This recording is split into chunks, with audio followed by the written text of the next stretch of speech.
Hey everyone, this is, Ari Kagami of Unlimited Boundworks. Well, both of us are Unlimited Boundworks. Mm-hmm. But this is Jay. He runs this channel, Eat the Magic.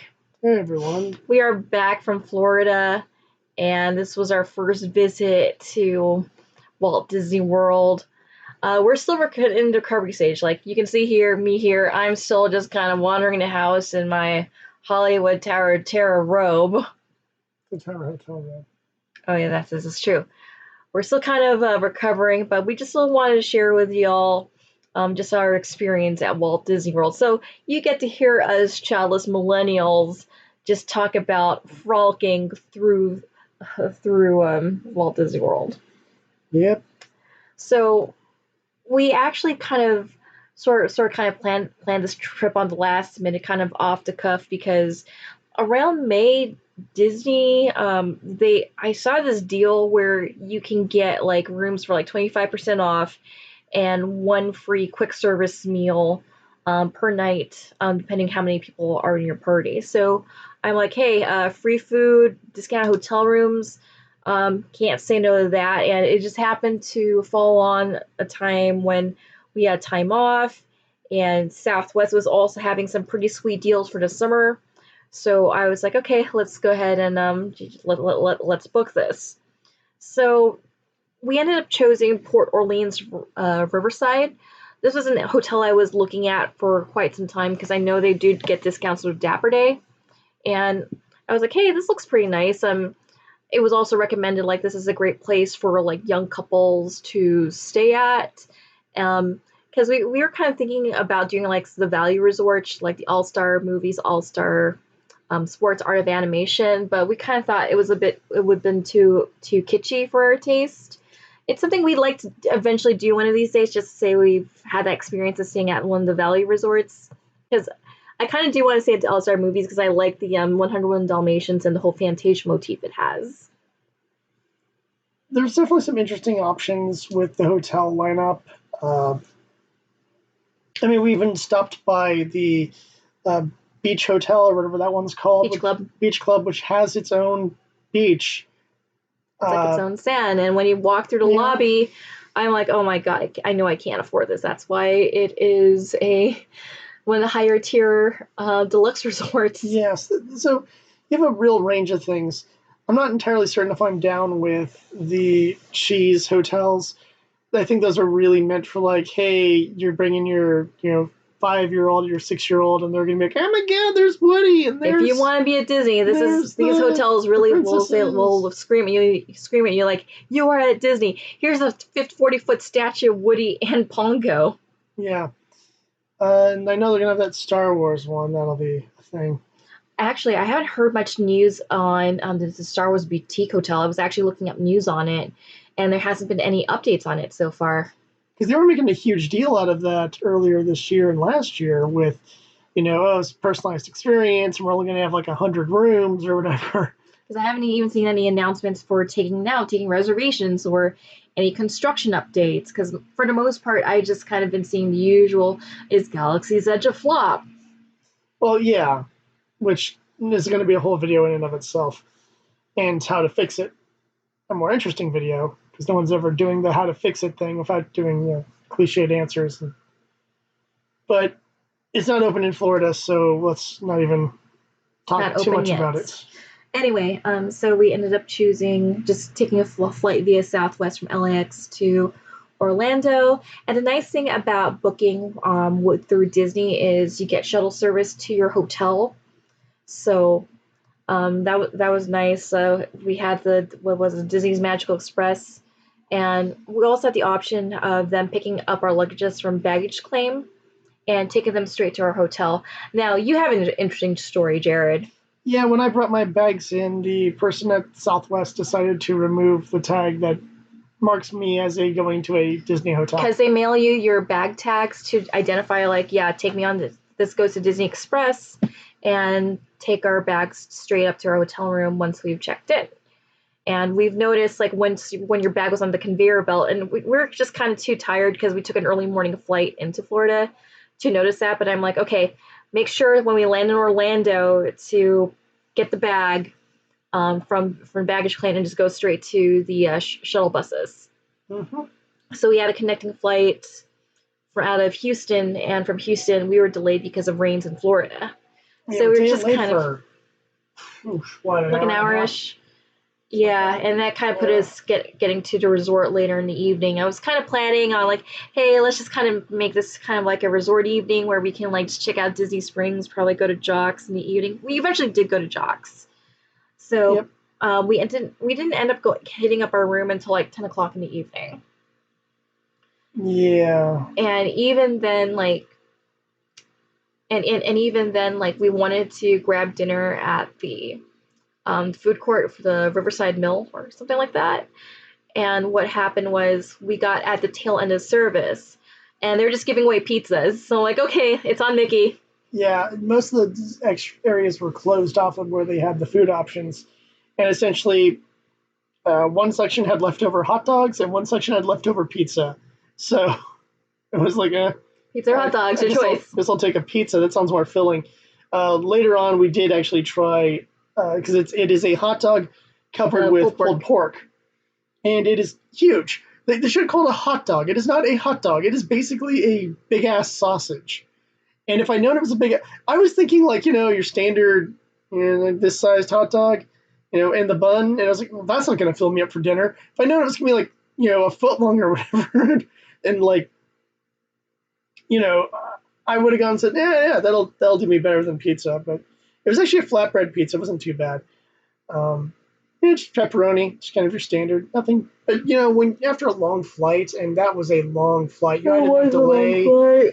You had waking up almost like at 4 a.m. in the morning from Pacific time to catch your 7 a.m. It was like a 6:50 flight, and then finally getting into Orlando at 7 o'clock, and then just kind of waiting for the shuttle because the shuttle kind of goes around the resort a bit depending on like the hotels. So we had to like stop by two or three hotels before we got into Riverside. Yeah. Which is not too bad because I've never seen like resort property before. It's like, oh hey, this is like one of the vacation club places.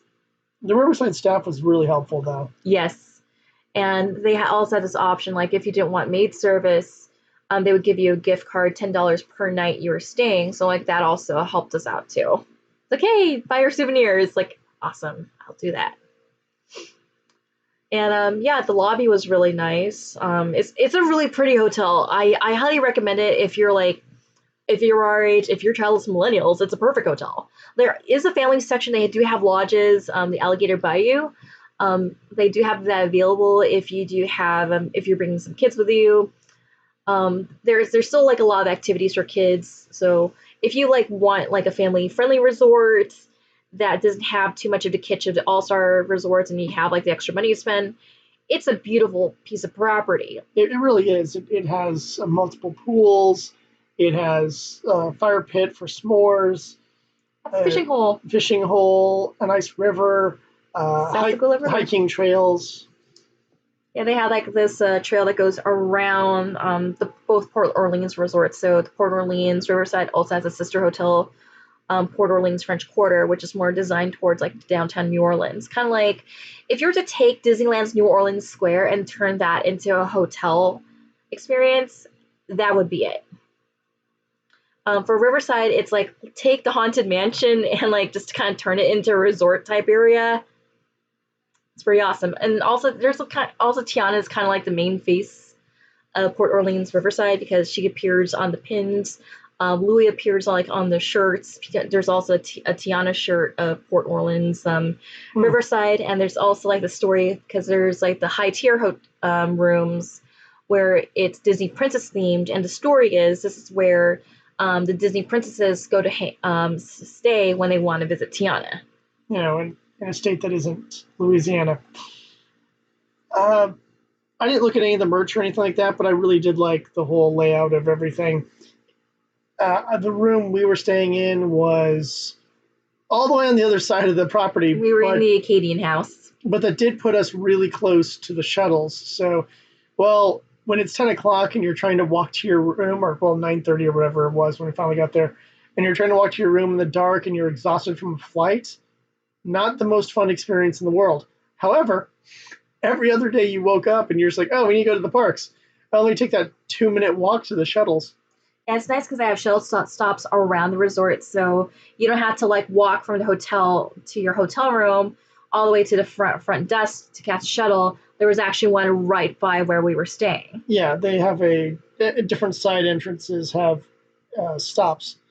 So our nice. Stop was the North Depot, and when you take the shuttle, like even the shuttles like have their own theme music to the resort you're staying at, and their own theme music to whatever park you're going to. So you go to like Hollywood Studios, you hear a bunch of movie music, some of which is not owned by Disney, like the Harry Potter theme. Yeah, that caught me off guard when they were playing the Harry Potter theme and when they were playing the Star Trek theme. Yeah, both of those. And like, wait, y'all don't own this yet. Yeah, you could potentially buy CBS. Just own everything. We'll have just one giant monopoly. It'll be wonderful. But if you're heading over to Disneyland and it's like music from, just own everything. We'll have just one giant monopoly. It'll be wonderful. That's us. I'm just doing a sound check right now. Okay, I mean, good to do it, 15 minutes into the video rather than. I know, right? in the first couple of minutes of the video. Sadness all down. Mm-hmm. It's sadness. I've decorated everything in your room, Disney. Well, not everything. I have my San Diego. Sadness can be by Constance Earn. Uh-huh. Even though Constance is a happy haunt. You and your merch. I like my merch. Okay. So yeah, I think we can both say that the Port Orleans Riverside was a really good choice. Highly recommend it. Unfortunately, there's one minor problem. If you're a fan of beignets and you're like, aha, I'm staying at Port Orleans, I'm going to stock up on them beignets and that'll be my breakfast. You're staying at the wrong one. You got to go over to French Quarter. French Quarter has the beignets. And it's not too far of a walk. I mean, there even is a river taxi that'll take you to Riverside down to French Quarter. So keep that in mind if you're us, we love our beignets, and there's only I believe there's only 2 places on Walt Disney World property where you can get beignets, and Port Orleans Port Orleans French Quarter is one of those 2 places.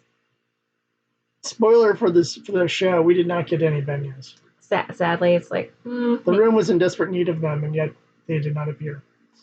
I'll just have to go get them at Jazz Kitchen, like anyone else who lives on the West Coast.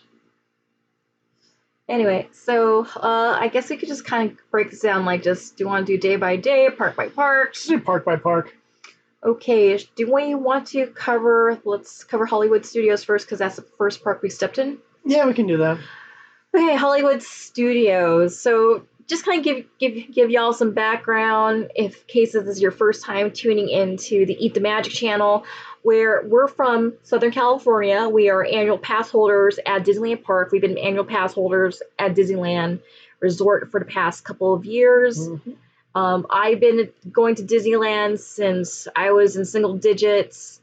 I used to be the type of person who likes to squeeze as many attractions, and by attractions, all the e-tickets all in one day. But that has changed for me for the past couple of years. I used to think like doing character meet and greets was too childish, but now I'm all about character meet and greets.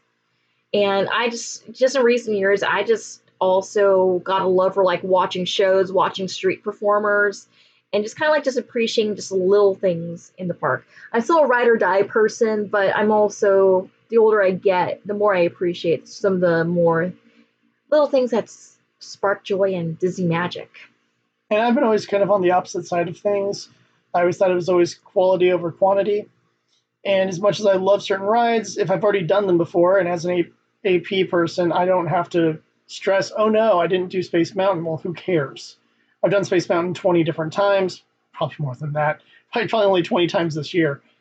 And so for me, it then became I've been a pass holder on and off since high school. So because of that, I don't really look at anything as I must do this, or I must show up at gate open and I can't leave until midnight because I have a pass. I can go whenever I want. It's 10 minutes away. Also, what's really trippy about the parks here at Disney World, like most of the parks, will close at 9 o'clock for the general audience. So that also just caught me off guard because I'm so used to Disneyland and DCA just closing at 10 o'clock in the evening, and even up to midnight. So Yeah, on the weekends. that also just kind of caught me off guard. Yeah, they do close a bit earlier. I wonder if that's a Florida thing. Mm. There's a lot of things that rules. I'm like, I wonder if that's a Florida thing. But yeah, so we do have very different perspectives on kind of how to do stuff. Character meet and greets weren't always my thing. In fact, as a little child, they scared me. If you ever see the little kids who are crying when someone's trying to get their photo of Mickey Mouse, like, please stop crying so I can get the photo of you and Mickey Mouse. I was that kid. And I still do that, unfortunately. Like, it's really awkward because I'm in public and I see, like, Donald Duck and I just start crying hysterically. When I got older, I think because my little brother had the autograph book and wanted to get everything, I didn't really pose with the characters. I just went to a lot of them. And then when I found out there's characters I like that do meet and greets, especially in GCA, really started at a lot of those, like the Incredibles, and then eventually the Marvel characters and stuff like that. But even before the Marvel characters, I liked getting pictures of like the Pixar characters more so than Disney. I've never been a princess person, and you rarely see a lot of my favorite characters around the park unless there's a specific event. But I just kind of grew more of a liking for that, I think, because of my little brother. All right, let's just head over to Hollywood Studios. So Yep. took the shuttle right in. And because also the two of us are wearing glasses and we were just adjusting to tropical humidity, anytime we stepped out of our hotel room, our glasses would fog up. I'm like, oh my god, we gotta like wipe off our glasses and just head over to shuttle. Yeah, to quote my friend Grimm's one post that he made once, warning, some fogging may occur. And also we got our handy dandy magic bands, which we pre-ordered before going to the park, and these are super helpful. Mine is at my house. So for those of you tuning in, not knowing what magic bands are, these are your tickets into the park. These are your hotel room key, and this also can also serve as a method of payment if you're on a Disney dining plan or if you want to have your credit card attached to it. And you don't have to get the band. You can also do things the old-fashioned way there as well. I would recommend the band. It's like, what is it, $10?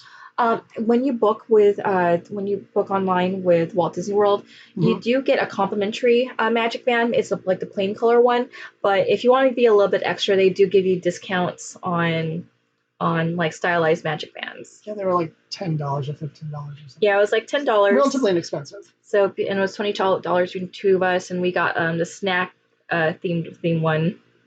And then for the parks, they actually do sell them at a few different shops. You can get unique ones in the parks as well. And you can also get magic band skins. So if you have the plain one, you want to just like add some flair, add some stickers to it, that's also an option. Yeah, so there's a lot of ways of doing customization. When I saw some of the original options, I wasn't really enthusiastic about anything. Going to the parks and seeing some of the options, I'm like, okay, if I was a local or even not local, but at least East Coast, so it was a significantly shorter flight, I would probably try to find one designed around, The Incredibles or something like that. Or some of the other movies I really like. Robin Hood. Or yeah, Wonderland it'd be one. awesome if they had a Robin Hood one. I'd also go for a Wonderland one. It'd be pretty cool.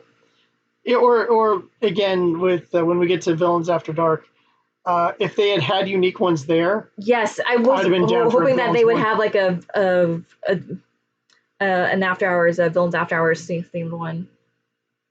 But we'll get to Villains After Hours. Like, okay, so it was cool because we stepped off the shuttle into Hollywood Studios and we saw the gondolas for the Skyliner. They were like just testing those guys out. So they weren't in service when we were there, but it was just kind of cool to see just kind of the gondolas just kind of going in and out. And this will be a service that connects hotels into the entrances to the parks. So we can't have one, but they can. It's so trippy because the distance we live from our house to Disneyland is about almost the same distance as the gondolas to those resorts. And I'm like, this would have been nice. Yeah. Well, I mean, the ride on the buses to any of those locations was equal to or less than the ride from my house to. Yeah, it's about the 10 to 20 minutes, just depending like how many cars were on the road or how many Yeah. stops they needed to make. So Hollywood Studios enter in, get through security, and they let you have your cell phone when you went through the security doors. Yeah. Yeah, they didn't have the little tray things. They're just like, hold it in front of you. I'm like, all right. So I just hold it up and walk right through. I think it's just there to just expedite time, but maybe it's a Florida thing. I don't know. Yeah. And then Because they didn't say, pull out your keys or anything like that either. Not that I had my keys with me.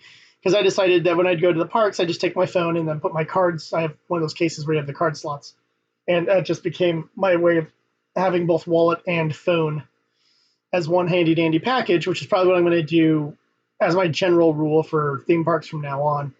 Because I don't have to carry more stuff, especially at roller coaster theme parks. I hate having to pull a bunch of stuff out of my pockets to go on Silver Bullet. When if I can just pull out a phone and put it in my hat, phone, glasses, hat, and have it stored, then that makes life a lot easier. And then basically you just tap in with your magic bands, like from the Mickey Mouse to the Mickey Mouse thing. And it took you a while to get used to that. It's because of the way of like trying to angle your wrist to do it right, especially if you're a taller person. You're shorter, it's easier, it seems like. And then you get to do the cool thumbprint, so you feel like you're in like Gattaca or something. Or they have to have your DNA on file. And also, as part of our package, we also got the memory maker, which is the PhotoPass system. So any advantage we had to take anytime we saw a PhotoPass photographer, like, okay, we're gonna take advantage of this. Because yes, I do have my point and click, and I do have my camera phone, but I like to save battery in my camera phone to record Eat the Magic. And surprise, surprise, I'm the person behind the camera for Eat the Magic, and he's the talent. Mm-hmm.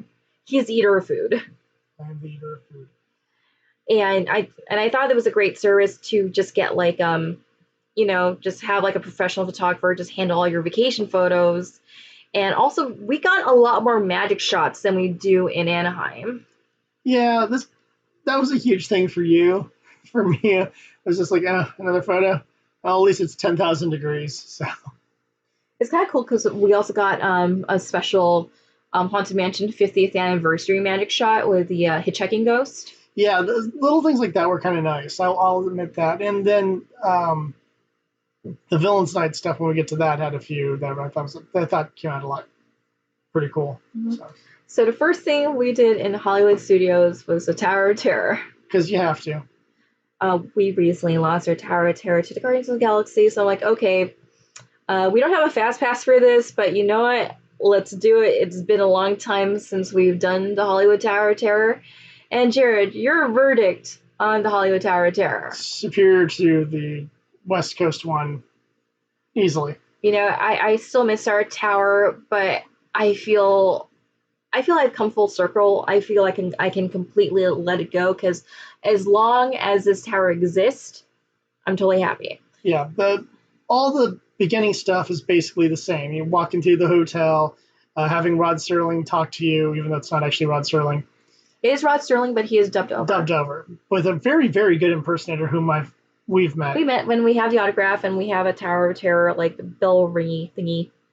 Yeah, and then the people who were in line with us, they were pretty awesome because it was a Boys and Girls Club, and this is like their first time at a Disney park because these kids, they come from like low income backgrounds, and they were just having the time of their lives. And then like once like at the end of Rob Sterling's spiel, like one of the kids was like, "This is sick!" Just when that lightning strikes, like, this guy's gonna be a lot of fun. I want to be in the same elevator as these people because they're having a lot of fun. The second half of the queue is different than what we had because it actually looks like the rear part of a hotel and not a factory. Yeah, because when the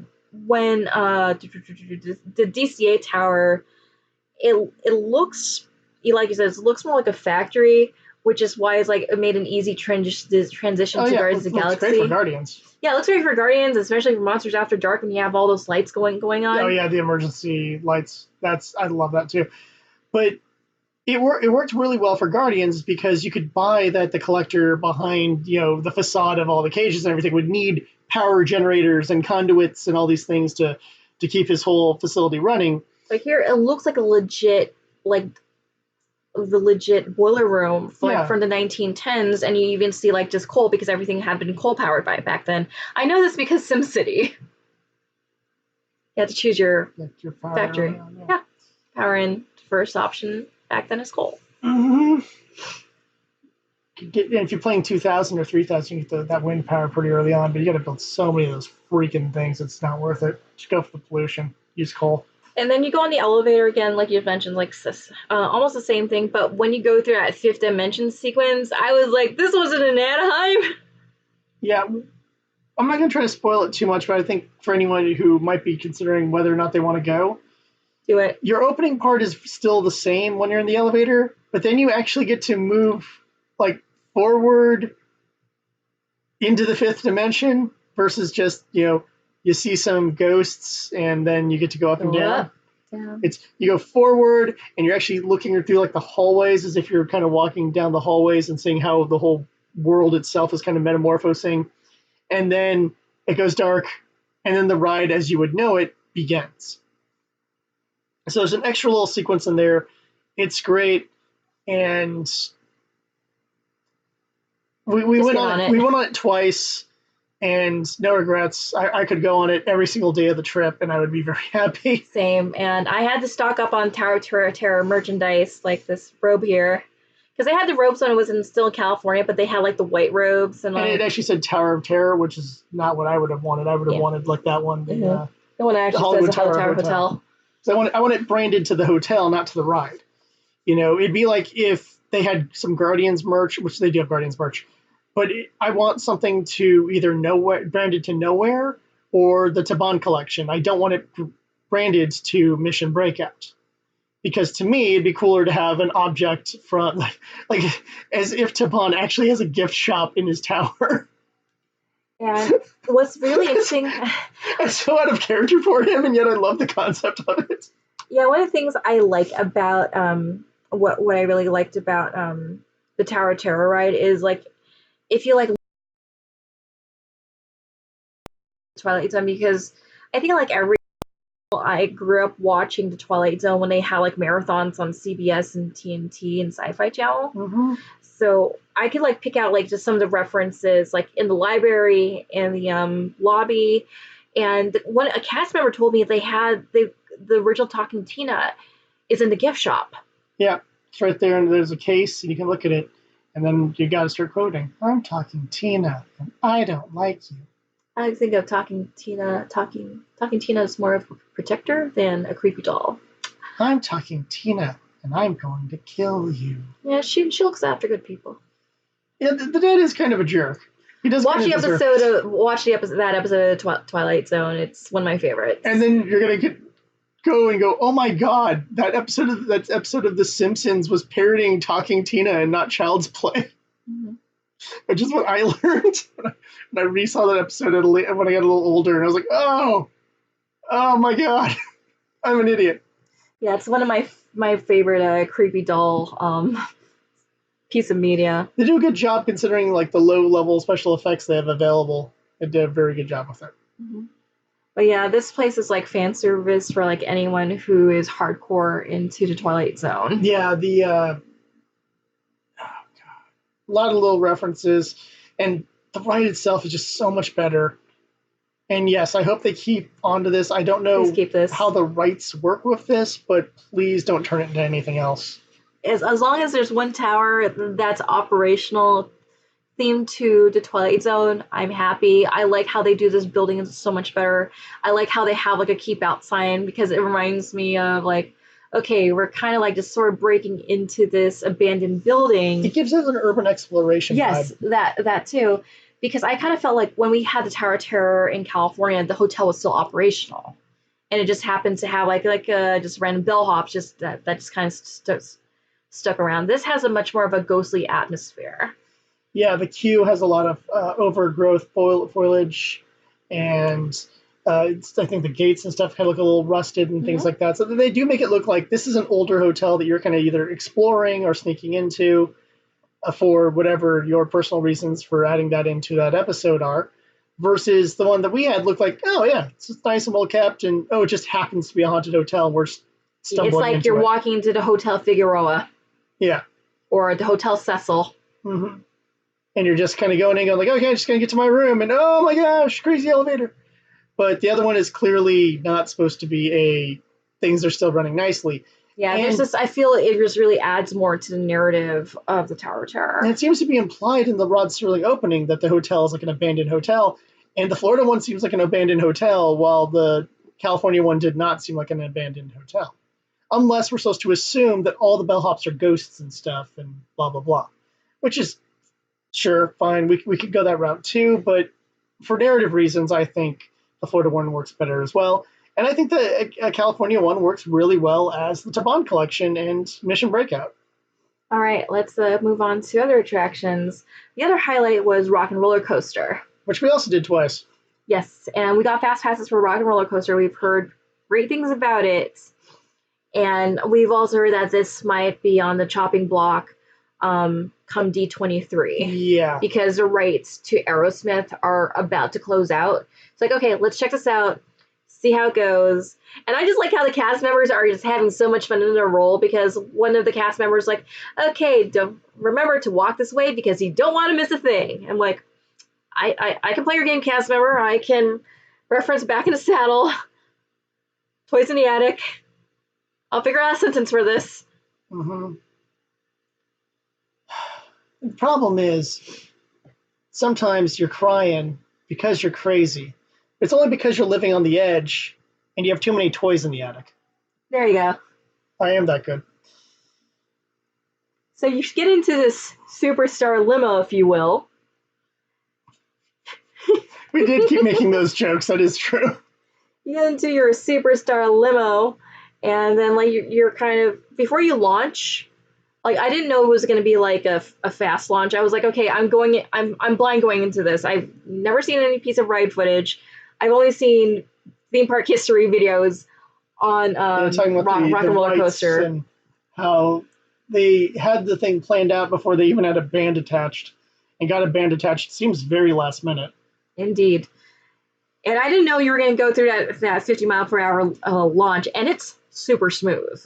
Yeah, for comparison, for anyone who's gone on Accelerator over at Knott's, that thing like just kicks you in the butt when it launches.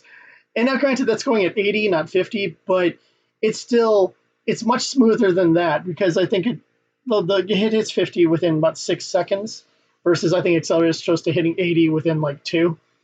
So the intensity of it isn't quite as crazy, but it's going pretty quick.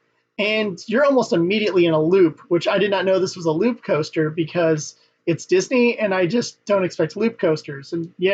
I heard your reaction when we had our first inversion. Yeah. That was hilarious. There's a loop.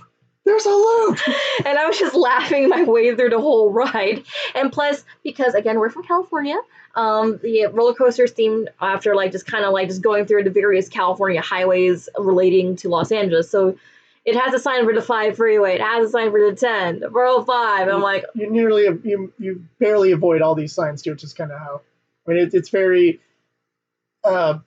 They can't even call it a roller coaster type ride, because it's not a roller coaster type ride. It is a full on roller coaster. It has an inversion. It has like a corkscrew kind of thing. It's really good. And even if they rethemed it to, the word on street is The Incredibles.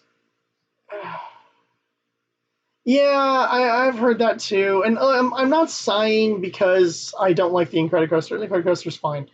It's a little lackluster because I like a little more speed. And I just like to see more music represented in Disney Hollywood Studios, because Hollywood is just not movies and TV. It's also the music industry as well. But it's like the only music thing they really have there. You'd also have to change the whole outside thing, because you have to remove the guitar. You'd have to remove the little lyric note things that are coming from the guitar. So the outer whole area would have to be changed as well.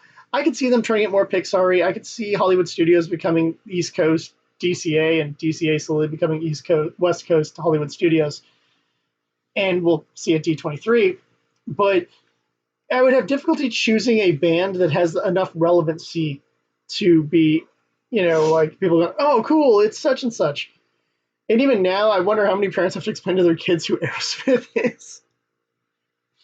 I would like it to be AC/DC, just because I think they got kind of resurgence due to Iron Man and with Axl Rose being there. But the problem with AC/DC is I want that video and I want it to be Angus Young, I want it to be Brian Johnson, and you really can't do that right now. Yeah. So unless they're going to use stock footage that they can somehow work around it.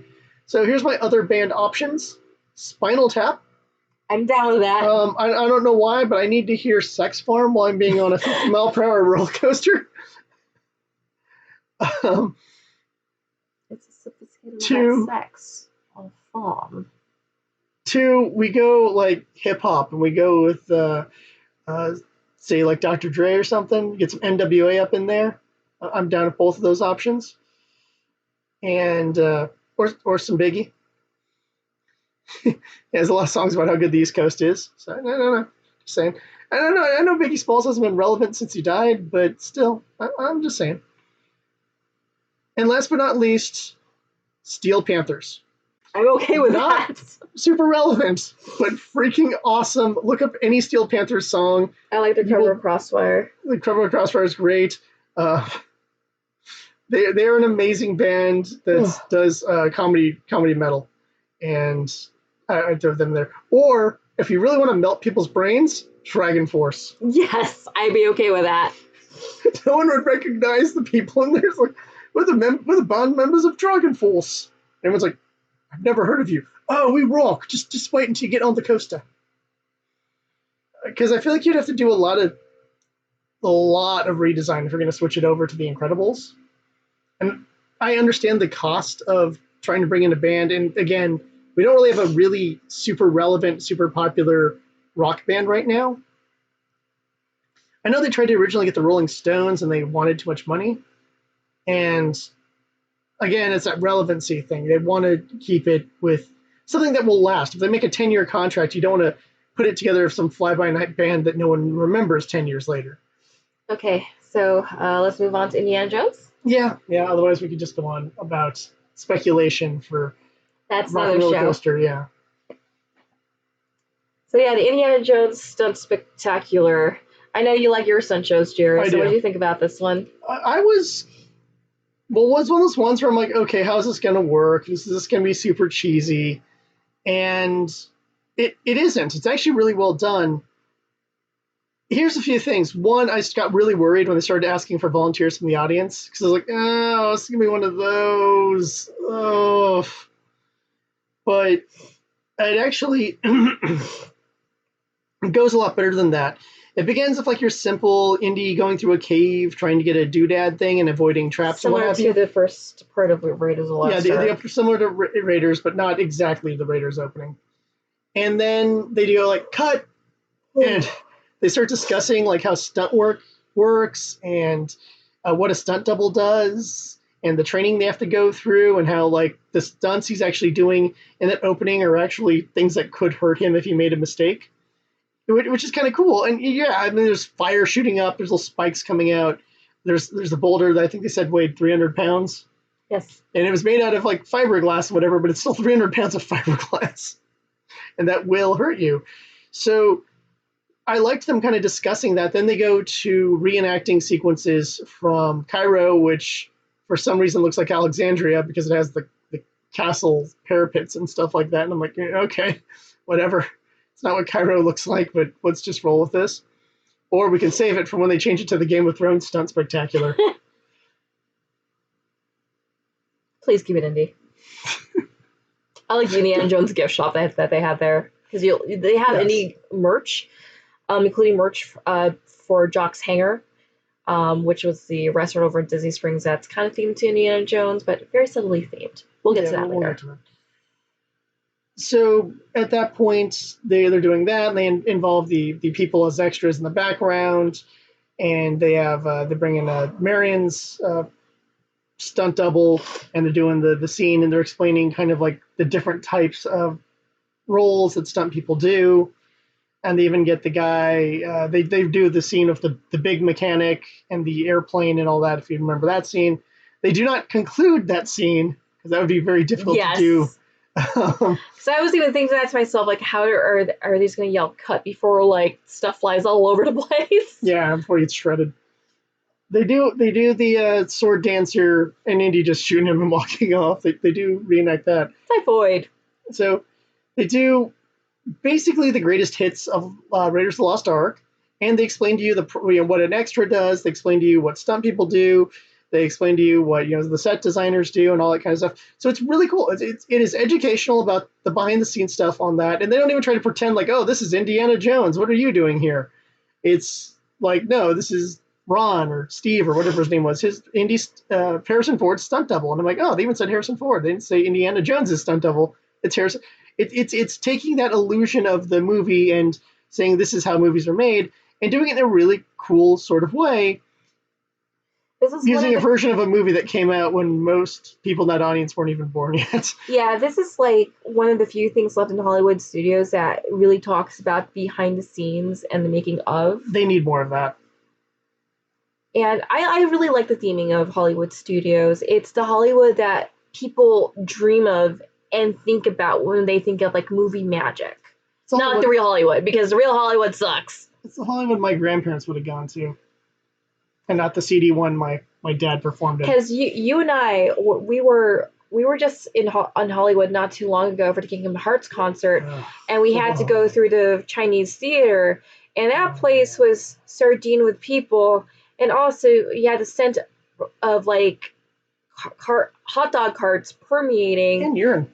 Yeah, that all mixed into one. It's like, I just want to get to the Kodak Theater. I just want to get to my seats and just get away from all this. I mean, I've also shot something at the Chinese theater not too long ago for Besame Cosmetics, and I was like, yeah, I'm just kind of looking at Hollywood and Vine, and just coming back from Europe, the Chinese theater is not very well held or kept or very well preserved compared to like all these sites in Europe that have a lot of rich history. And I really feel, without going into too much detail, that Los Angeles doesn't really take care of their historical sites. We don't. I mean, the Brown Derby is a pile of rubble. And the Brown Derby is in Hollywood Studios. So one of the things I really like about Hollywood Studios, it preserves that old Hollywood charm, what people think of when they're thinking about Hollywood magic. And they look to be about size accurate. It's not one of those like, oh, you go to the Chinese theater, but it's like 1/3 this. No. That's about the size of it. And they have a bunch of the handprints, different ones than what they have outside Mann's. And they're actually handprints from actual people who worked on Disney movies. So you saw Warren Beatty's. That was the one I'm specifically looking for. Not that I knew he was there, but I was kind of hoping. And he's there, and he puts a little DT for Dick Tracy, and I'm like, yeah, I need to make a post about whether or not I measure up to the man, which is a nice little in-joke if you know some of the backstory about Warren Beatty and what he's known for. Being a great actor and a specific appendage. So, yeah. I'm a perv like that. And it's one of those things where I'm sure I could have looked for other people's names and would have really cared, but Warren Beatty was the only one I cared for, and I got the picture of me with that, and I'm like, yes! Wish I had my Dick Tracy costume when I got that photo, but what have you. Or maybe they could bring back Diamond Double Cross. Don't do that. Or just bring that proposed Dick Tracy, right? Dick Tracy Crime Stoppers. Oh yeah, that was gonna be a thing. That was gonna be a thing. What they're putting in the Chinese theater right now is the Mickey Mouse Runaway Rail something or other. Runaway Railway. Because we're also getting that in Toontown. So are you going to enter? Is the Chinese theater going to be the opening of that queue then? Yeah. Huh. Because it was also the opening queue for the great movie right before. Oh, right. Well, that would have made sense. Okay. Sure. Why not? I'm going to go with it.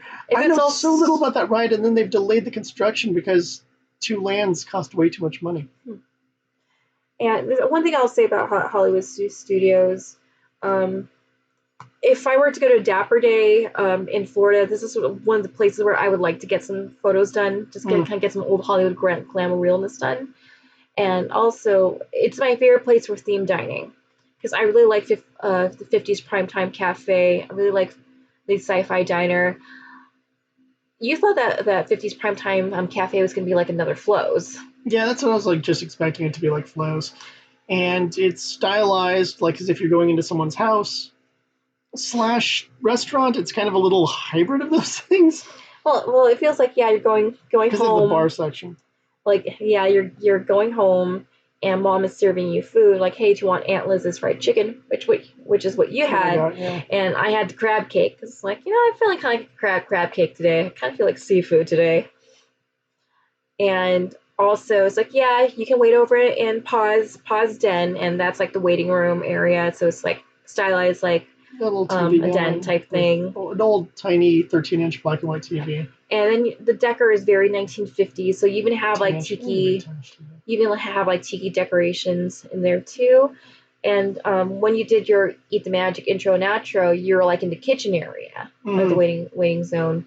And when you're sat down, you're like in this kitchen, and you see like the TVs on top of like the wherever playing like old classics from Disney, like Mickey Mouse Club, Dateline Disneyland. That's what it was called. Thank you. It's driving me crazy when I did the video, and I'm like, well, whatever the show was before World of Color. And it's like Dateline Disneyland. I'm like, I probably should have just had you yell that over the camera. That made the episode get recorded a little bit better. And also 50s Primetime Cafe. Eventually, we'll upload that video onto our channel because it's a restaurant that I've been meaning to do for a while. I know I told this to you like when we first started going back into the parks after moving from Boston. I described it to you as like, yeah, you're sitting in your car and you're watching like clips from B movies, and you're enjoying like a shake, burger, and fries type of thing. Yeah, the sci-fi dine-in theater, pretty cool.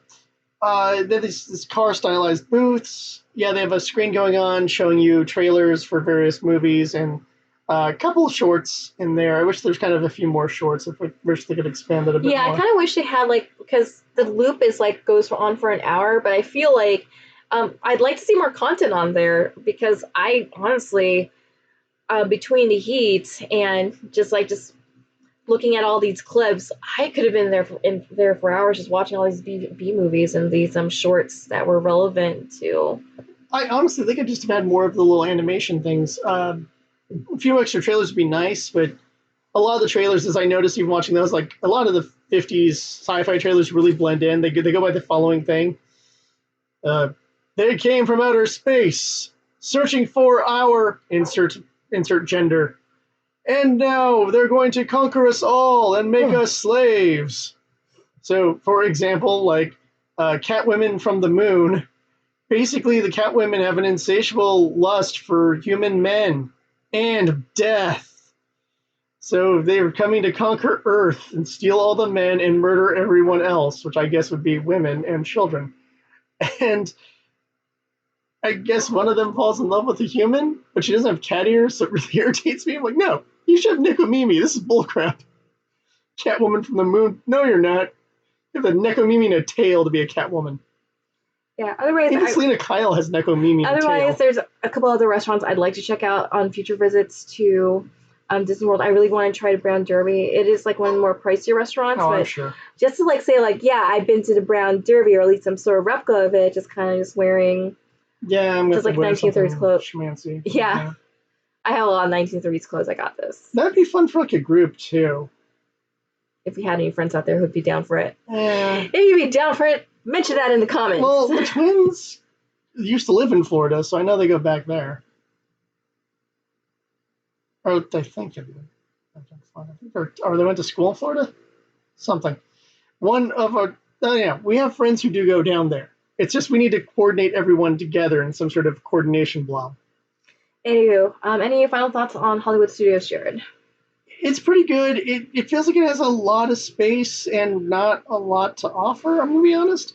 2 really good rides. There's also like Star Tours, which is exactly the same as ours, with a better queue. I really like the queue, just going through that Endor village and then seeing the at yes. Yeah, I think it's an AT-AT. Mm-hmm. 4 legs, right? Elephants. Yes, 4 legs. 4 legs. And like when you're exiting the gift shop, you're like exiting like Luke's house.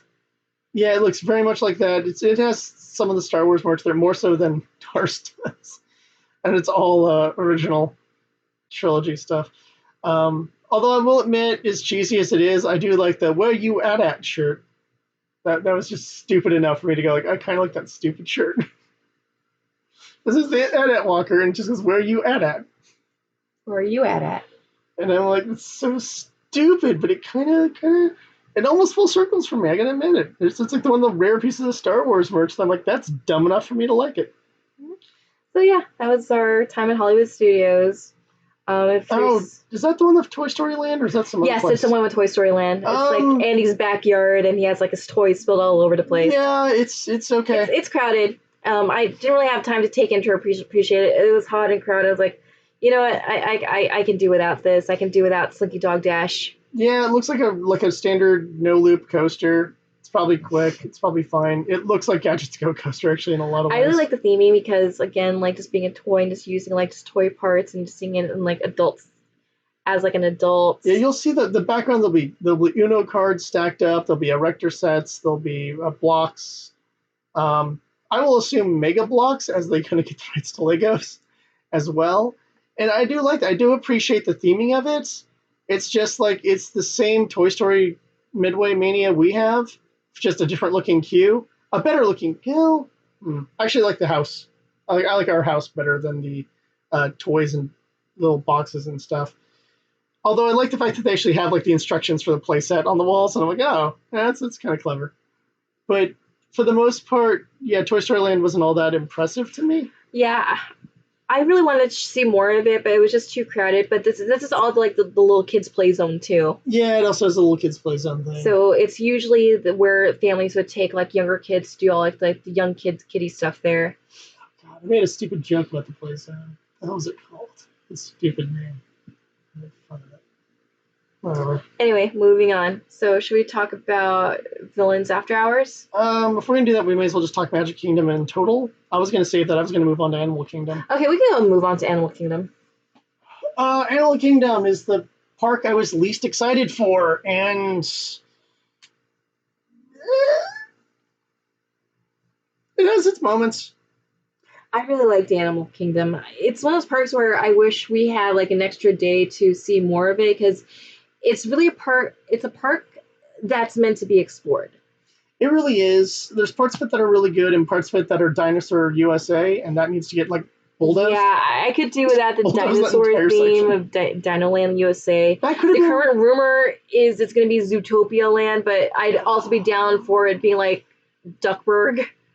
Duckburg would be great. Or, the McDuck Company's, a paleontology site or something.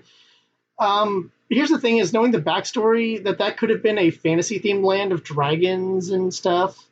That'd be pretty cool. Because then you'd have one land dedicated to dragons and one land dedicated to elephants, and suddenly got a whole Game of Thrones thing going, and it'd be great. I want elephants. We were making a lot of jokes about elephants and Cersei when we were in Animal Kingdom. Yep. It's like, hey, Jared, there's your elephant. I'll point out, of all the rulers, she is probably the hottest, if not the hottest. She's totally the hottest. I think the hottest is Daenerys because she just has high fire being dragons, making her temperaturely the hottest. This is also true. Oh, that's irrelevant to this. But the thing I will say is I would have rather have had the fantasy. I can't call it Fantasyland, but I don't know what they would have called it. Dragonland USA? Well, it was originally going to be known as Beastly Kingdom. Beastly Kingdom, that's what, thank you. Beastly Kingdom would have been way better because, Dinoland sucks. Plus, there's a better Dinoland not too far away in Islands of Adventure, so yeah. But okay, the bad parts aside, I actually like the dinosaur ride, even though that's like an Indiana Jones clone. Yeah. No, that was fine. Moments. I really liked it. You have the scientist man arguing with computer as they're trying to find the right dinosaur before the meteor hits. There's some cool stuff in there. I do like the ride itself. And you could easily retheme that to DuckTales by having Gyro Gearloose as the scientist man, and having Scrooge as the boss going like, no crazy schemes. I just wanted to use this as a tourist trap. I mean, you have David Tennant around, and let's do this. But the rest of Dinoland had nothing else to offer. There's some gift shops. There is a Scrooge McDuck and a Launchpad meet and greet zone. We went to the zones, but they were not there. Yeah, Animal Kingdom has a lot of unique meet and greets. I'm just kind of bummed because we missed out on on ones I wanted to try out because they had one in Russell and Doug. We had Doug for like a very small period of time in California Adventure when Pixar Pier opened up, and Yeah, I love Doug. Doug is like one of my favorite Disney dogs. I just want to give him a hug because he loves everyone, Yeah. even you. His very first line when he's introduced is, "My name is Doug. I have just met you, and I love you." Because he's a happy dog that loves everybody. I like Doug. I want to give him a hug. I didn't get to give him a hug. But my favorite Doug line is, "I am not Alpha. I'm oh." He realizes that because he beat the Alpha, he gets to be the Alpha. This is going to sound blasphemous, but I'm much more disappointed that I didn't get to hug Doug than going on Flight of Passage. I'm down with that. Well, we'll get to Avatars soon enough. But Dinoland is a huge disappointment, and they need to turn it into anything else. It also that's the one that had the kids area that I made fun of. That was the Boneyard, and that was my joke. I was like, oh, that was my nickname in high school. That's right. Anyway, but Animal Kingdom does have a lot of amazing things to offer. Like the first section we went to was Asia, and it's more like centralized Asia. Like you're thinking Nepal, you're thinking North India, maybe Thailand or something. Yeah. Anyway, but you're just kind of, and what was funny too is because it was just so hot and humid. Like, you actually do feel like you're in the jungle. And here I am bounding as Mulan, and it didn't occur to me that my bound for Mulan looked very militaristic. You were wearing a hat from Miss Saigon. I was wearing a hat because, hey, voice actress of Mulan was Miss Saigon. Yeah. And then I just kind of just looked at myself like, oh yeah, I feel like Mulan if she was in Skull Island. Which, again, awesome crossover. But will never happen. Mulan 2, the Chinese army. We found an island and a new weapon we can use against the Mongols. It's a giant gorilla. We need you guys to capture it and bring it back here. With the help of Nick Fury, Captain Marvel, and Loki. I love Skull Island. Go watch that movie. It's like one of my favorites. Yeah, it's way better than it's any right to be. It should be super dumb, and it's actually really good. So, yeah, the Asia section is kind of like that. It's pretty cool. It feels like if you wanted to, bound or cosplay as Indiana Jones, you'd be perfectly fit there. I actually thought about bringing my Indiana Jones bound, but because it's a leather skirt, I'm like, no, thank you. Yep. But the Asia section has Expedition Everest, which is our favorite attraction of all of Animal Kingdom. Thank you very much. Not only a favorite of Animal Kingdom, possibly my favorite of all of the resort. That is so intense, and being in the back, oh my god, yeah. It is a trip.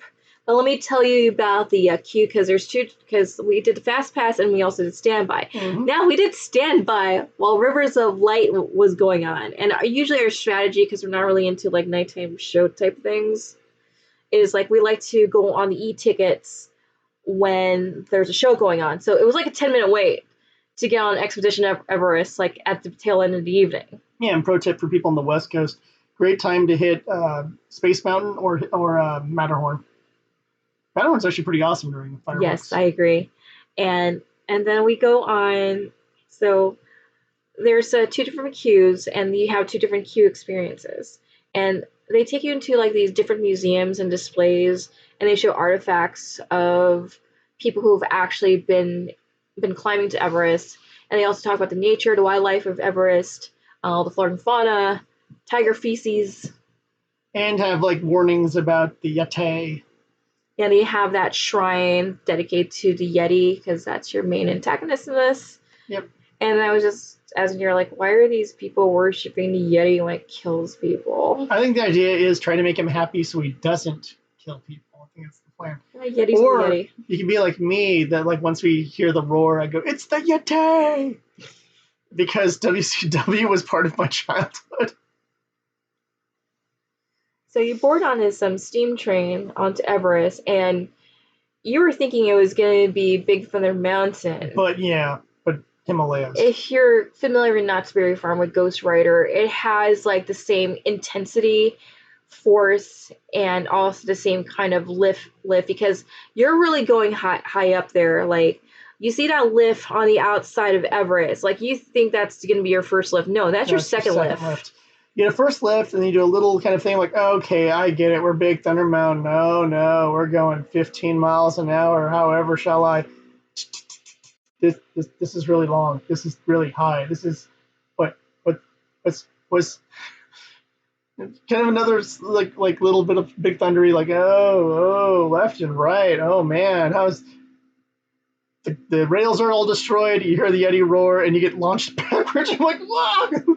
And Yeah, I really like that launch back, if you're especially in the back. furthest back, that feels like someone just grabbed you with like one of those little shepherd's crooks and just got around your neck and just like yoink, like you're on an old vaudeville stage and you failed at your comedy job, and they're just like, nope, hook, yoink. Yeah, and see that Yeti grab after you is actually pretty scary. Yeah, so they did a really good job with it. Definitely more threatening than Harold, I would say, even though Harold freaked me out as a little kid. And you get to a certain point where then you go up a reverse lift, and then you go forward again to finish it. And that in the back is also really intense because then it's the same effect, but you're going forward now.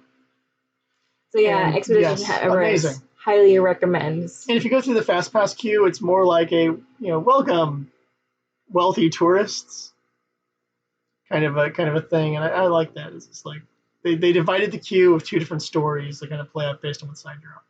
Mm-hmm. Which is, I think they should do that for more rides, because I think there's more rides where that would really be kind of a cool experience. I understand that requires building it that way from the get-go. You couldn't just go and modify Indiana Jones right now and make it that like one people go through a generic cave and one people's like, oh, hello, I'm Sala. This is personalized for all you rich people who've come here to earn more money by seeing the treasure room of the temple. So I understand that you couldn't do that to that thing. And some like it just wouldn't work. Like you couldn't do that with Soren. There'd be no reason for it. But I feel like for more themey rides, it would be kind of cool to have that kind of differentiation. Anywho, let's talk about Kilimanjaro safaris, aka when the animals go out to poop. That's because we went on at like 3 o'clock. That's true. So this was Sleepy Tigers. I thought this was just going to be a Jungle Cruise-esque thing. It's not. You get on a big old truck with a bunch of other people, and they drive through this whole safari zone.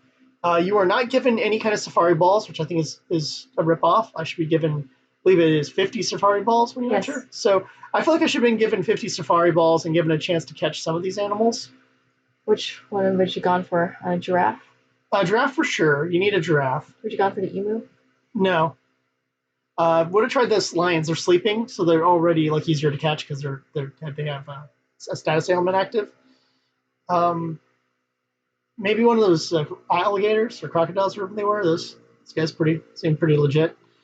And a flamingo, of course.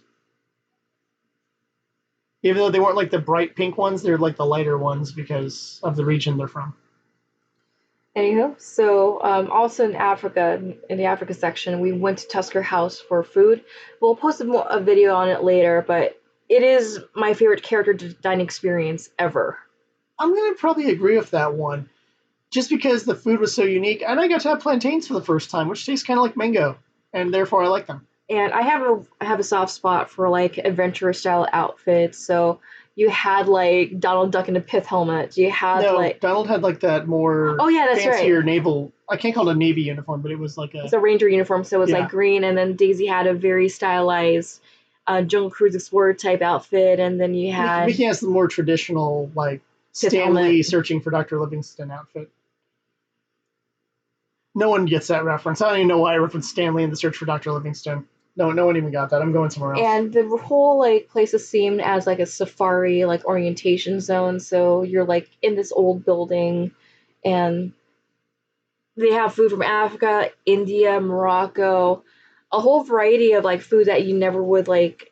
It's not a burger and fries place. It's not like, yeah, here's your pasta, burger and fries, and go. I just like just trying new things, and I really think that's Animal Kingdom's strength. In addition to having live animals, is like you get to try like foods from different countries that you would never would have tried otherwise. And some of it are what I would kind of throw in the traditional Southern category or soul food category, like collard greens and black eyed pea salad. So some pretty good options in there. Jalapeno cornbread, which wasn't that great. Um, but again, really good shrimp curry. Some interesting dessert options. That banana pudding cake thing was way better than it had any right to be because it had bananas in it, but it was still like crazy good. So I would really recommend it. It's not going to be your usual thing. Like they do have a few pedestrian options in there, and they do have a carving station. So don't go thinking you're like, oh, I'm gonna have to eat like weird shrimp curry. No. You can get some steak or some pork. So for you childless millennials out there, if you want to just try something that's bring different, your kids, let them like expand their palate for God's sake. If you're childless, well, if you're a millennial with kid, if you're not quite childless, we also highly recommend it too. Because they go on the rule of children should have a exposure to different foods. Imagine how much better off a child would be if at the age of 6 they tried balut or lupachan, blood soup. Delicious blood soup. Blood soup is great, by the way. Try that. I can't pronounce it though. How's it pronounced? I can't even pronounce it myself. Yeah. Whatever. It's spelled Dinig. Dwenigang. That's right. There you go. Try Dwenigang. It's delicious. It is awesome. Don't be afraid of Filipino food. Filipinos are not afraid of it, so you shouldn't be afraid of it either. That's why Filipinos can always win at Fear Factor. Mm-hmm. Thanks, Rex Navarrete, for that joke. There you go. Let's talk about Pandora. So it has a lot of trees.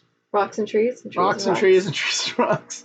I liked it. It looked really pretty, but we didn't really have a lot of time to explore it. But I think you're biased because that place peed on you. One, yes, it peed on me on the way in. It peed on me on the way out. Just really pissed me off. Yeah. Or, to quote Robin Hood Men in Tights, I think you should be more afraid of being pissed on. So yeah, you had Avatar water sports. But the one thing I will say they did right with this, that they need to do at another land that tries to be very immersive, is has a sign that explains to you who the Na'vi are and what their freaking lingo means. So that you can sit there, and if you didn't see the movie the day before going to the park, you can sit there and go, oh, okay, they're weird, creepy-looking blue animal men. Got it? Oh, this word means hello. This word means goodbye. This word means, peace be with you. Okay, coolsies. And I made a mistake of getting fast passes for the Avatar River Adventure, or the Na'vi River Adventure. I thought it was going to be more of a thrill ride. Again, I didn't want to spoil myself going into Pandora, but we've made the wrong choice. I wouldn't even spend 80 minutes on the Na'vi River journey. It was like, okay, this ride is obviously getting like a lot of a wait time. What's it all about? Yeah, I think a lot of people were hyped for it. And it pissed me off within the first 30 seconds.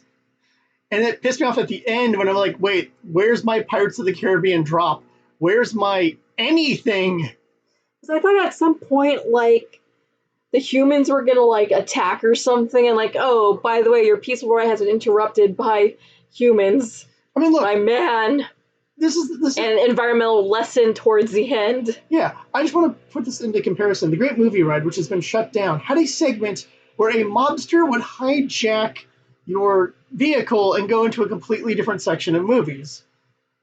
And I'm like, this feels like you could do anything with this, rather than here's some trees, here's some animal noises, here's some hard-to-see animatronics of... Animatronic. Well, no, I did see the one... ginormous Na'vi dancer. Yeah, that was like the shaman towards the end. I think there's supposed to be other things in those trees, Uncanny Valley. No, it's just effects. Oh, is it just effects? Just effects. Yeah. So being visually impaired and being in a dark area just had nothing for me to do, and I got pissed off really fast. And then you finally get to Na'vi Dancer, who's all like, "Whoa, I'm dancing and stuff, woo!" Yeah, that thing was very Uncanny Valley. It is Uncanny Valley. I thought it's that point where I think a lot of people said I thought it was an actor, and I thought it was an actor as well. I'm like, oh man, having to do that job every single day, put on a bunch of blue paint, put on a bunch of prosthetics, and just wave your arms around for for friggin' tourists to gawk at you. I would kill myself if I had that job. We It's a couldn't. robot. Oh, eh. Yeah, we couldn't get fast passes for Flight of Passage, and you're like, that's okay. I've went on Expedition Everest. I'm happy. I'm happy I'm here in general. And like, okay, if we don't go on Flight of Passage, we'll just wait till next time around, because like the very next day we weren't ready to like be up early because well, for our free day we already had plans already, and we weren't planning to rope drop it because we only planned for Animal Kingdom for a day. But I think like next time around we'll probably spend like maybe half a day at Animal Kingdom and like another half day at Animal Kingdom. Did you say it? Half day? Whatever. I'm tired. We just got back from Florida. What do you want? I don't know. A nap. A nap sounds great. A nap is what I want. One of our strategies of like just getting through Walt Disney World, it's like because we're not getting any younger, is just kind of like just taking a break between like in the afternoon. Well, Just going back to our hotel. Summer. I bet if we had gone in December, we probably wouldn't need the break as much. But when it's 90 degrees and like 1,000% humidity and a UV rating of 11. Yeah, back to our hotel room where there's the AC and just like take a nap and just hydrate everything. I guess my last few thoughts on Animal Kingdom, just so we can wrap that one up. Sure, but yeah, we couldn't get fast passes for Flight of Passage because by the time it came for us to reserve fast passes online, they were already all sold out, and I wasn't going to spend 3 hours waiting in line for an attraction. For a video, yeah. Especially if this is our first time in Animal Kingdom, and we'd rather take that 3 hours to just explore. So we went to Rafiki's Wildlife Preserve. Yeah, Rafiki's Clam Watch, which had a petting zoo. Yeah, which is essentially the petting zoo of like domesticated animals. It had goats. Farm animals. It goats, had a cow. And pigs. A burro. El burro es grande. Yep. And then they had a part where people were showing off this big bird, falcon or a hawk or something, and we're just kind of like flying it around where it would actually land on people. But I was not aware that was the gimmick, so I just see this bird flying at me. I'm like, oh crap! I like duck down. I'm like, whoa! You get really up and close and personal with the animals. Yeah, that was a bit much. I needed the warning from them saying like, oh, by the way, it's going to land on your shoulder. Stand still. And I see this bird coming for me. I'm like, oh god! Yeah, and the animals have rebelled. I wish we had more time to really explore Animal Kingdom, but that's like, okay, next time we go, we'll spend half day just kind of like looking at the trails, kind of like spending more time in Discovery Island because that has like a couple of trails where you can like look at some of the wildlife. I think I'd be down if it wasn't summer. Yes, that too. Summer, I think I would be way more down going like, yeah, let's go to the trails. I'm not going to see anything, but that's cool. Yeah, at least you get to walk around. And you said like one of the Animal Kingdom's like strong points was the ambience. Yeah, because there's the trees everywhere, and they have very good ambient music or local music. So when you're in the Africa section, you're hearing like traditional African music. In the Asia section, you're hearing traditional Asian music. And I really like that. I know there's like a South America section too, I think, an Amazon or something. Not really. No? No. They Pandora, Dinoland. Dinoland, by the way, played crappy modern music. Yeah. And I'm like, no, play something. If you're going to play music, at least play like, I don't know, something that isn't modern. I don't need to be hearing like Kesha while I'm walking around Dinosaur Land. Yeah, so here's hoping D23 will get an announcement. Yeah, replace that if anything. Because I also wanted to try out the in the Asia Zone. They also have like a river rapid ride. And I'm like, oh, that would be fun to do. A crazy line too. Yeah. But yeah, way better than it has than I thought it was going to be. But I kind of only want to go like any trip. I will go to it once, either as a half day, maybe a full day if I'm with a group of people who are really, really into everything. But if it was just like me and you, or me, you, and like, I don't know, my little brother or something, if I was in a smaller unit, let's just go hit the one or two things we want to hit and then GTFO. Versus, I think if I was there with like a larger group of people that want to actually go on the hikes, and like my older brother would probably want to do all the hikes and stuff like that. So I'd probably go like, yeah, sure, I'll stick around. I'll go on the hikes with you, man. Yeah, this place is huge too. So I think a lot of it comes down to who do I have in my party would really affect how I want to go and do Animal Kingdom. Otherwise, for me, it's like, yeah, we'll go in the morning, we'll do one of the trails, I'll get some food, and everyone else can do whatever the heck they want while I eat. And then, we'll hit Everest and then we'll leave. Because I have no reason. Everest was really a nice treat during the evening, too, because we did daytime and nighttime. I know it's blasphemous to say you didn't like Avatar, but I didn't particularly like Avatar. So I didn't really like Avatar, so I don't care about Avatar Land. And I will go on Flight of Passage eventually, just because... It's eventually, but no rush. Person.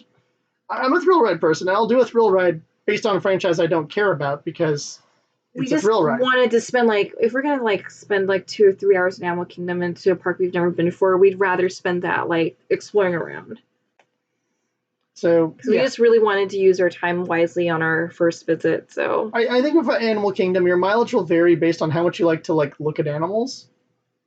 And I don't really have that gene because I'm visually impaired, so it doesn't mean a lot to me. It's like, oh look, if you look over into those trees, you can kind of see this antelope thing. I'm like, oh, okay. That's gonna. Now, in my defense, on the safari, I did not pull my phone out in game. I was tempted to, but I actually didn't do it. And I did eventually see stuff like giraffes, which made the trip kind of worth it. Mm-hmm. All right, shall we move on to Epcot, the experimental prototype Community of Tomorrow, which just became kind of like Work Walls, Foodland, Work Walls. It's Foodland and Work So Walls. yeah, Epcot Future World is going through under a lot of construction right now. So I guess there was a fountain in front of Epcot, in front of the Spaceship Earth. Yeah. Funny if that was actually a battleship. It'd be a really awkward battleship.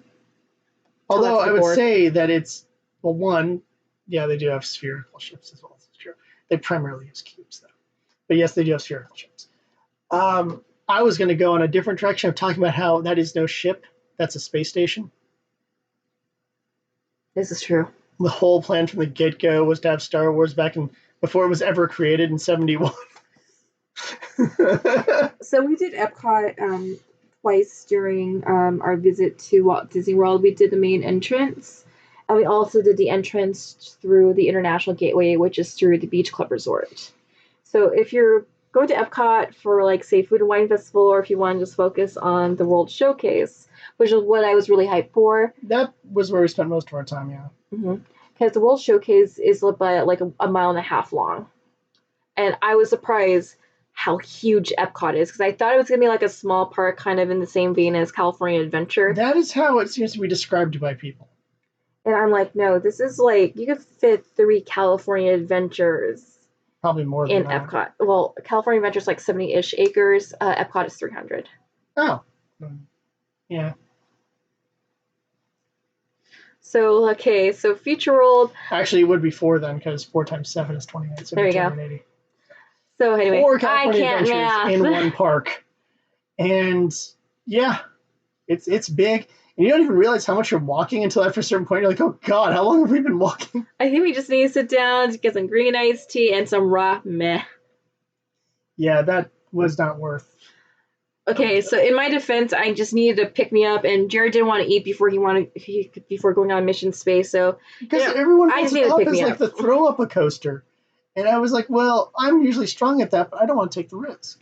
And I'm like, I'll just get a quick pick me up here. And thankfully, we were on the free dining quick service plan, because I wouldn't have paid $12 for that ramen, because I paid here living in Southern California, I've paid almost 10 or less for better quality ramen. Mm-hmm.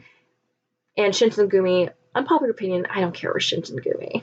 I wasn't impressed either. Anyway, a lot of people out here love Shinsengumi. It's I'm not impressed. No, not impressed. Sorry. Anyway. The reason why I have to review food is because people are too stupid to know it tastes good. Anyway, so... But you want to start with Future World or World Showcase? Let's just go through World Showcase. It's the more exciting version. Yes, I love World Showcase. There's some cool stuff there. It's significantly better than anyone really makes it out to be. Now, granted, this is a lot of, do you like to explore and do you have an interest in the cultures of the world? Yes. And if you've both of those, you're going to love World Showcase. If not, go grab a beer at the Germany Pavilion and then go do something else. Yeah, so we started with England because we had reservations at the Rose and Crown for tea service. More on that we'll be posting on our channel. Yeah.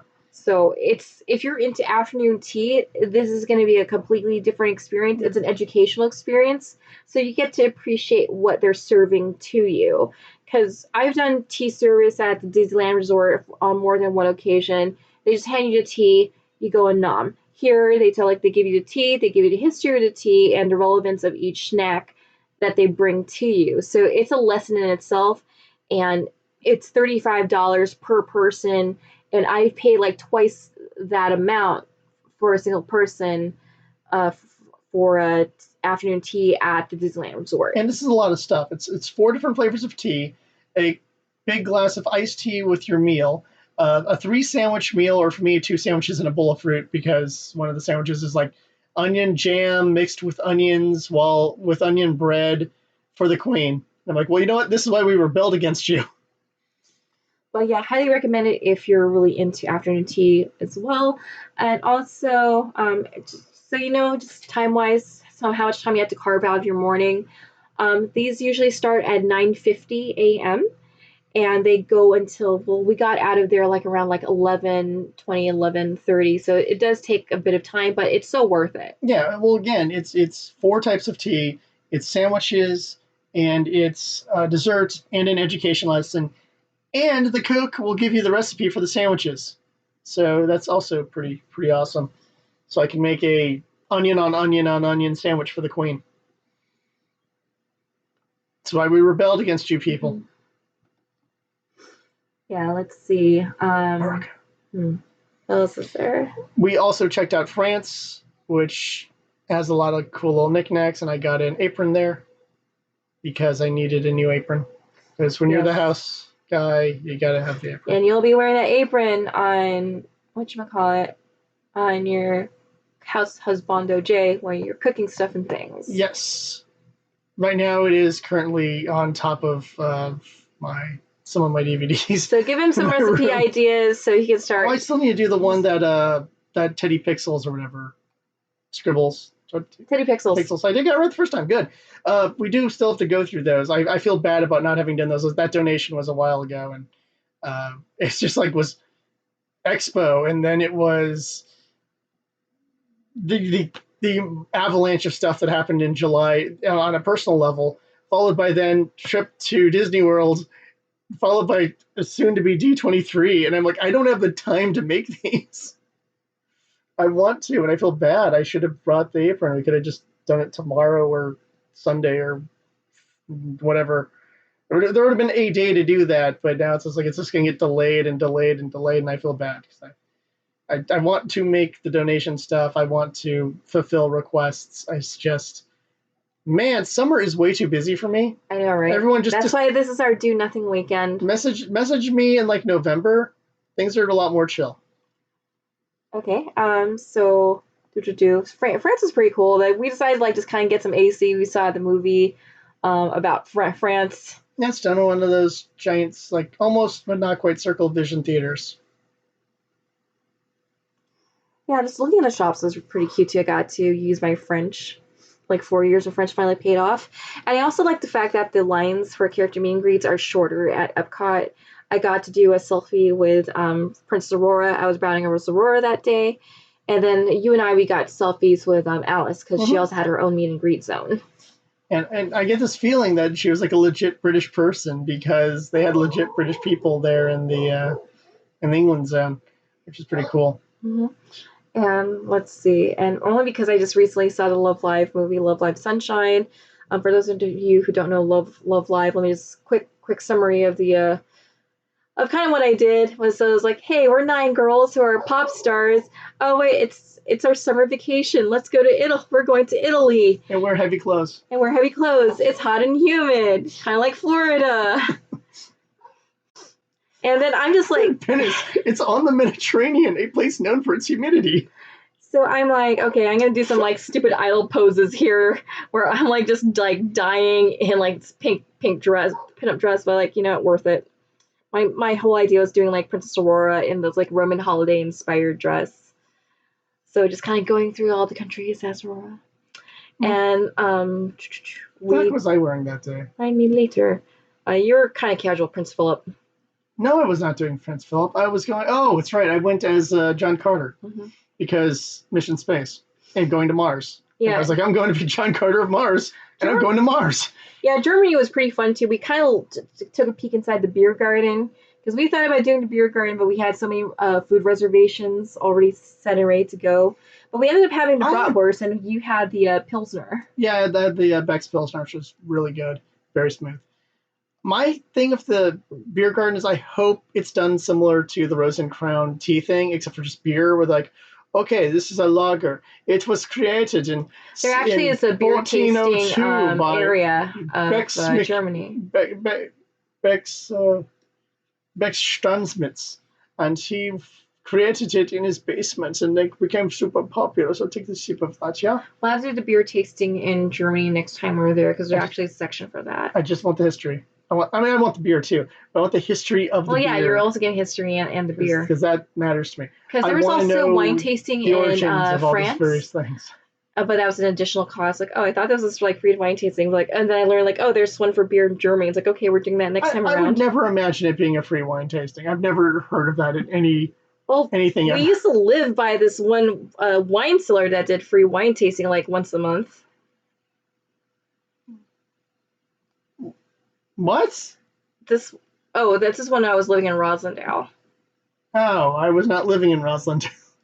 Anyway, so going more around the world, Mexico. That had the 3 Caballeros ride. That's fun. It is. I mean, I'm not a fan of projections. Yeah, projections aren't. It's clips from the movie. And this new animation of the Panchito and Jose just chasing Donald around Mexico. Yeah, so it's a little bit of a fun ride. I can't complain. A little bit of original and a little bit of the movie footage. And they sing their song. It's cute. It's done, and this is going to sound not the way I want it to sound, but it's done like the West Coast Pirates of the Caribbean in the sense that there is a restaurant and there's the ride, and they're like interconnected. Yeah, it's like Blue Bayou, but Mexican food. Yeah. And it smelled really good too. I was like, oh my god, like where are we going for dinner? Kill for a taco. So like, okay, maybe next time around we'll have to give reservations here. That was one of my big laments when we went to a certain restaurant and said they had tacos, and then we couldn't find the information on. I guess they weren't doing them at that hour or what have you, and I was just like, no, tacos rule. But yeah, I think the only thing that I would consider my big problem with World Showcase, and it's kind of exemplified by the ramen you got, which is that some of the food was very good and well done and authentic. The British food we had was great. The bratwurst and sauerkraut, very well done. But I would be worried about the Mexican food primarily because I grew up in California. So but then again, Florida also has Puerto Ricans, Cubans. Right.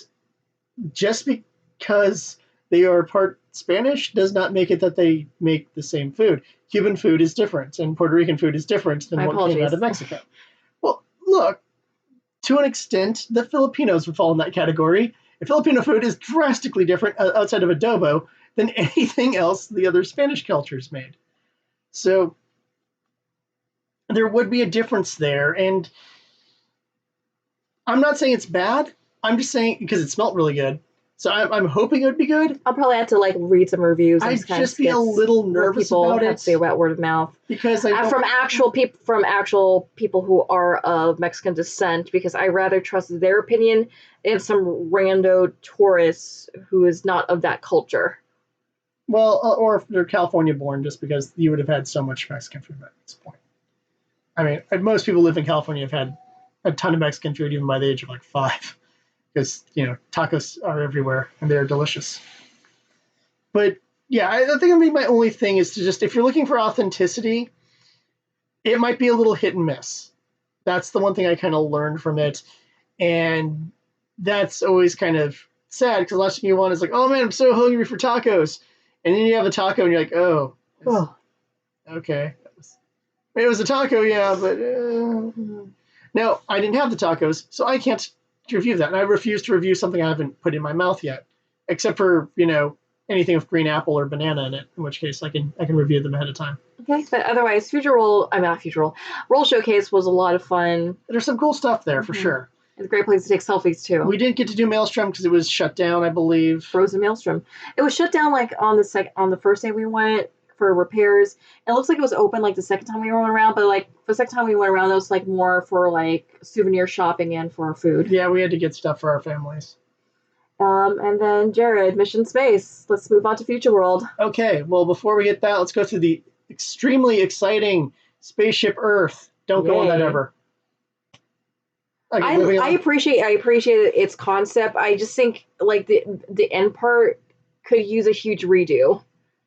I like Judi Dench's narration. I like that it's being educational about the history of communication, but there are some things that I would have changed about it. Like I thought, the part where they take a photo of your face and like just kind of like, and you have like this interactive thing towards the end as you're making your descent.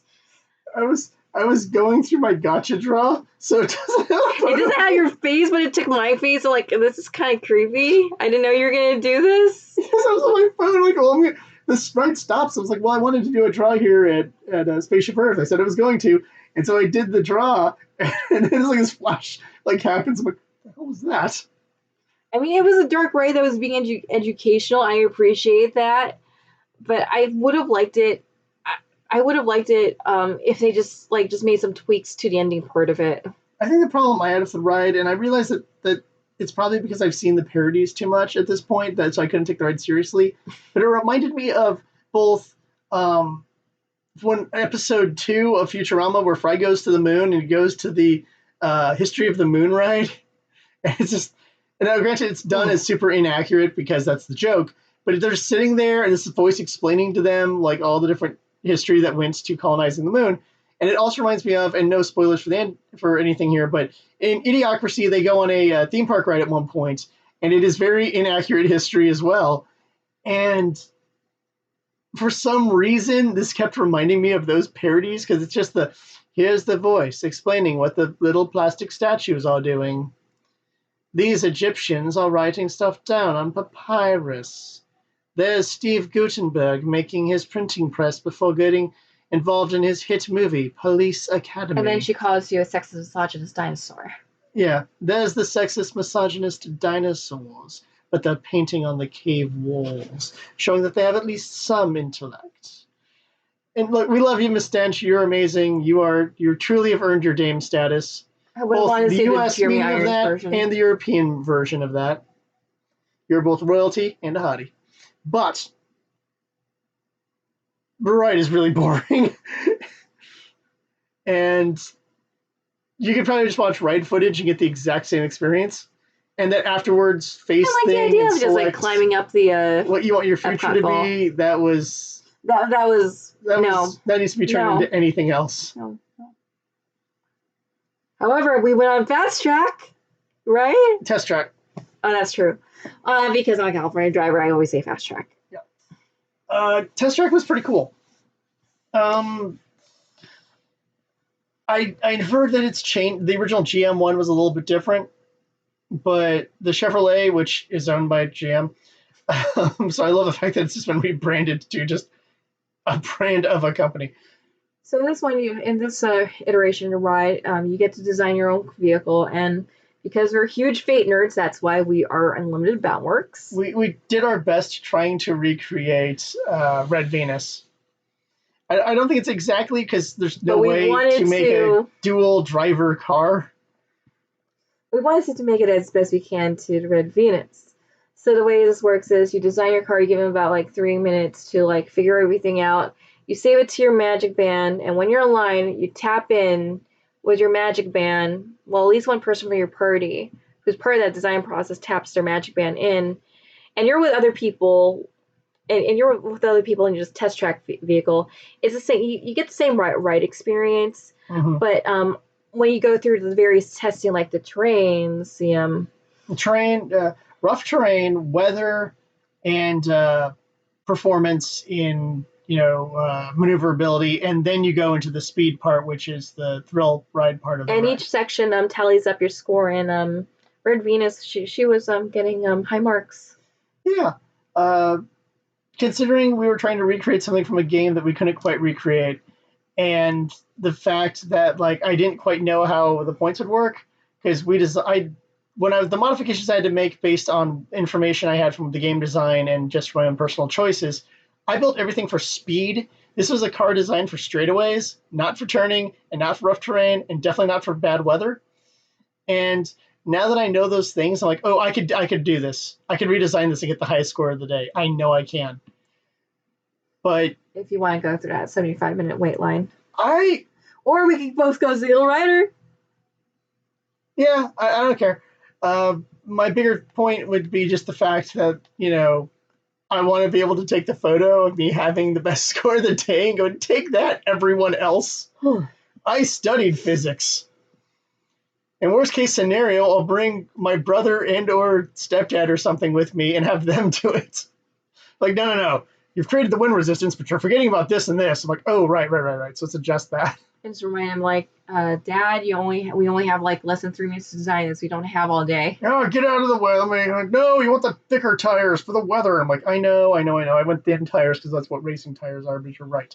For heavier weather, you need thicker tires. Let's do that. Yeah, me and him, I think, would argue too much. It would get to the point that the car would be like 1/3 done. You would have to enter in as separate parties. Yeah. But me and my older brother could do that. So yeah, anywho, but when you go through the power test, that is awesome. Yeah.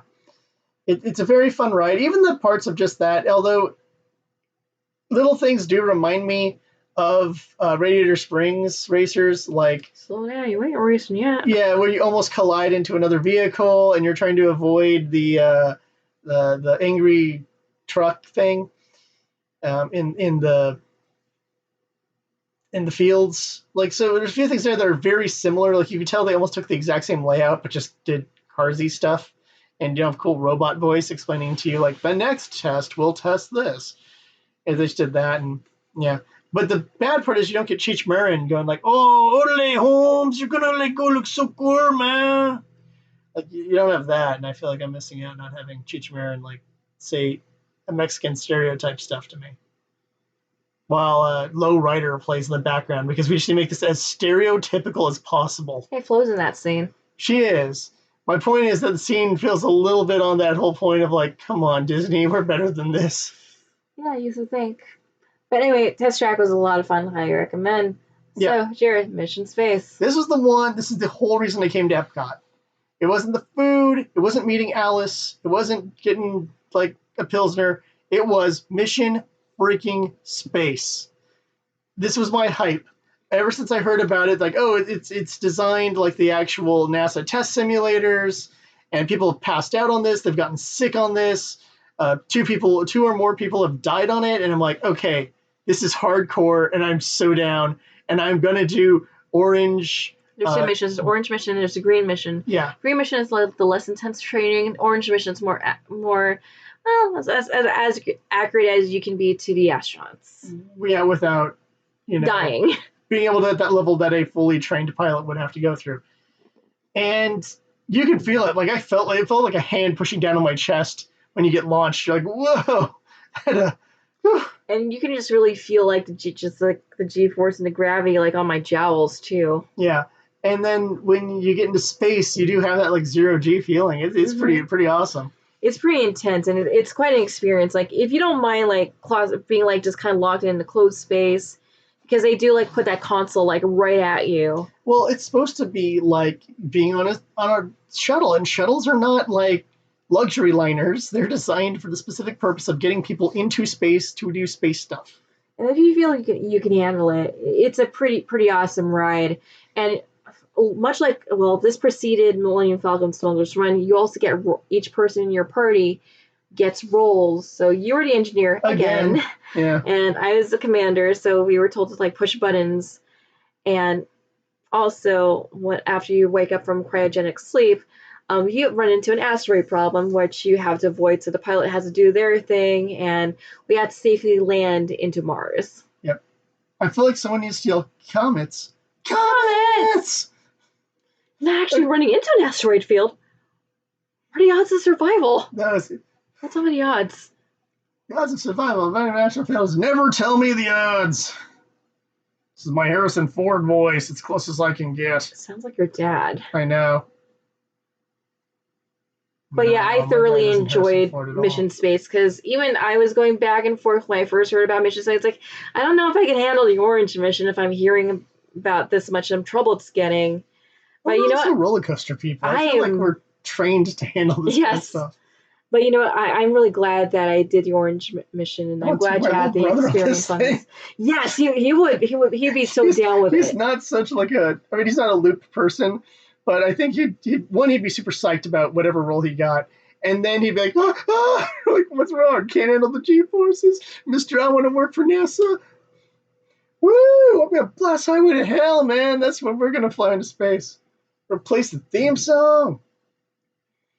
You'd be like Ephraim Cochrane in First Contact was to blast friggin' Magic Carpet Ride.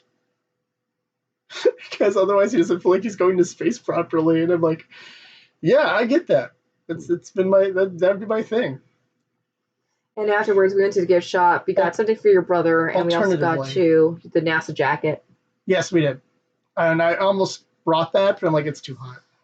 Mm-hmm. It's a really good jacket though. It fits nice. It's warm and comfy, and I might add an Anaheim Electronics patch onto it. It already has like a NASA patch. And you also got the Mission Space attraction pin. Yes.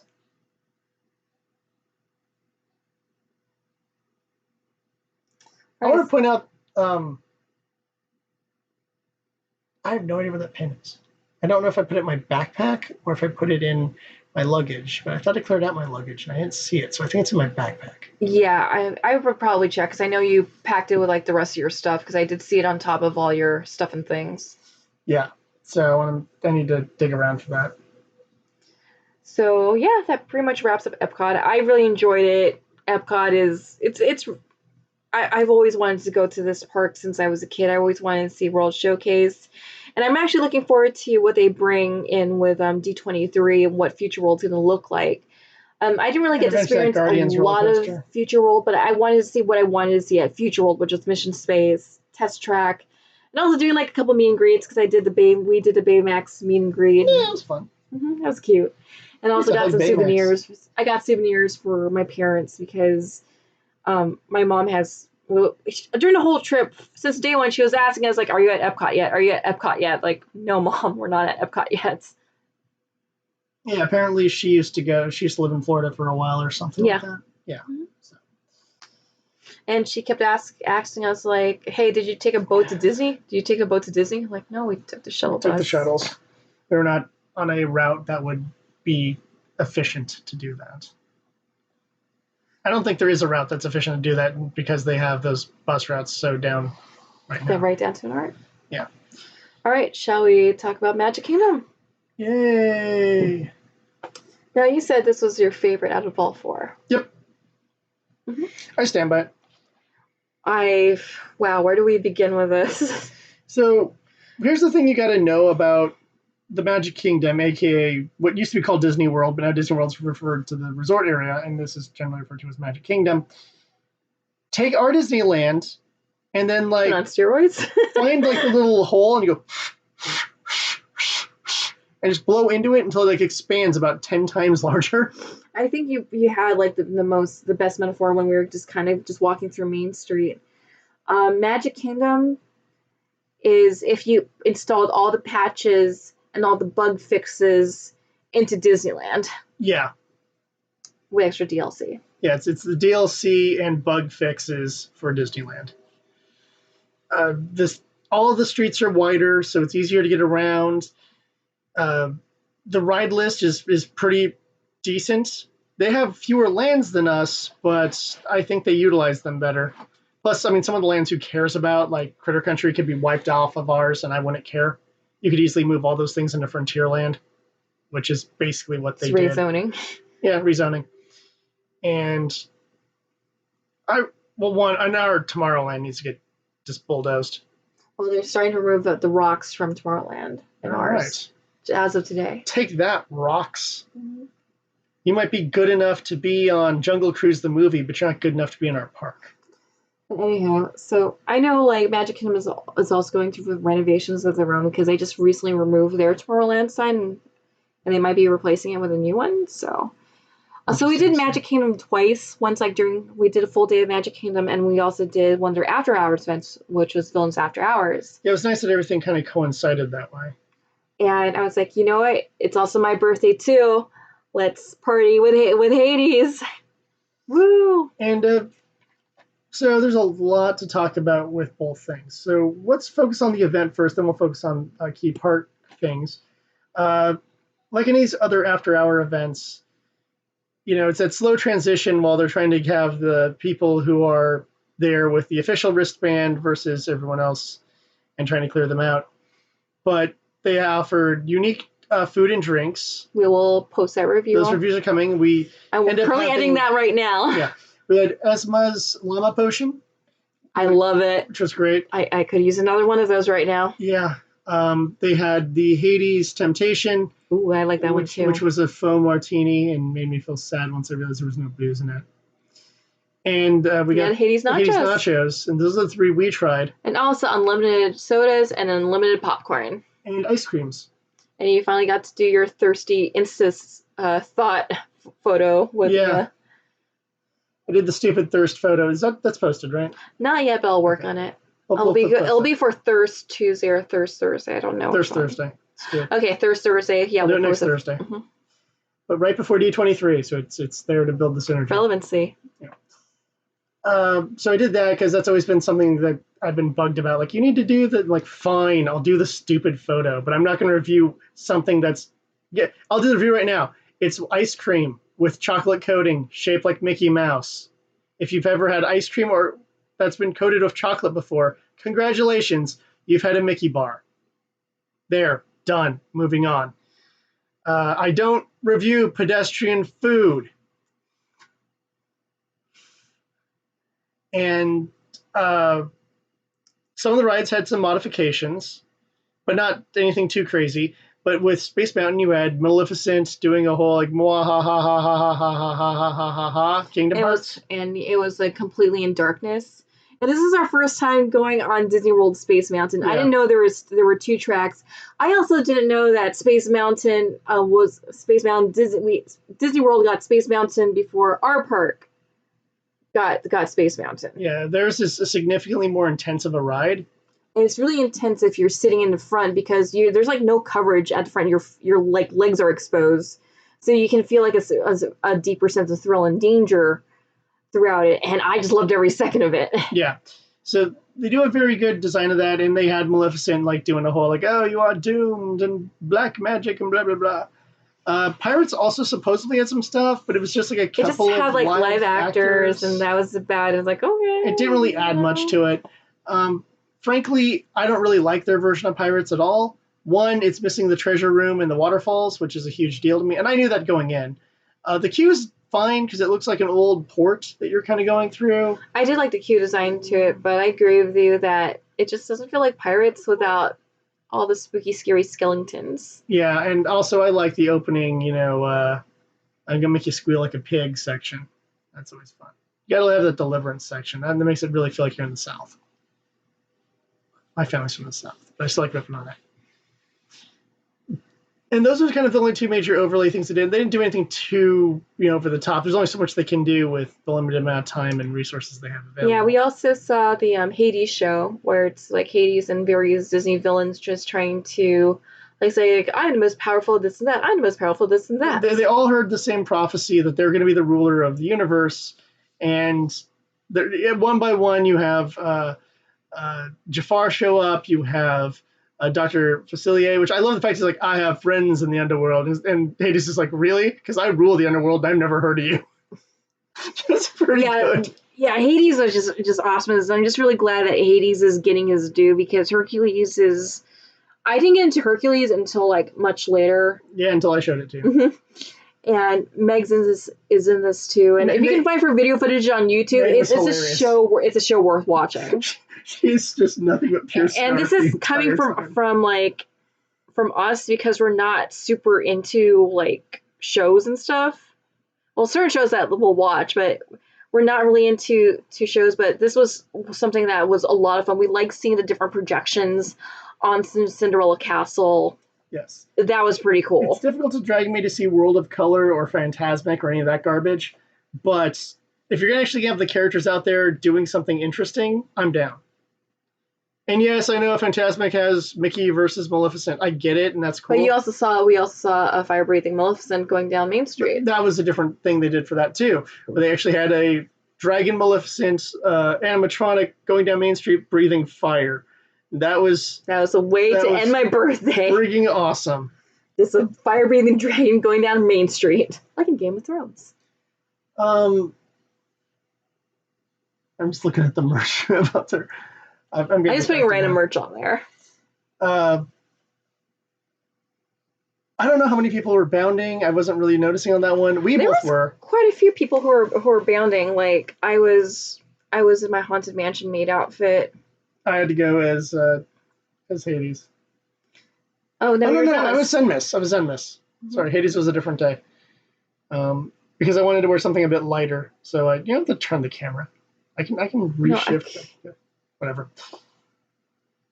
I'm a princess. I'm gonna go to sleep now.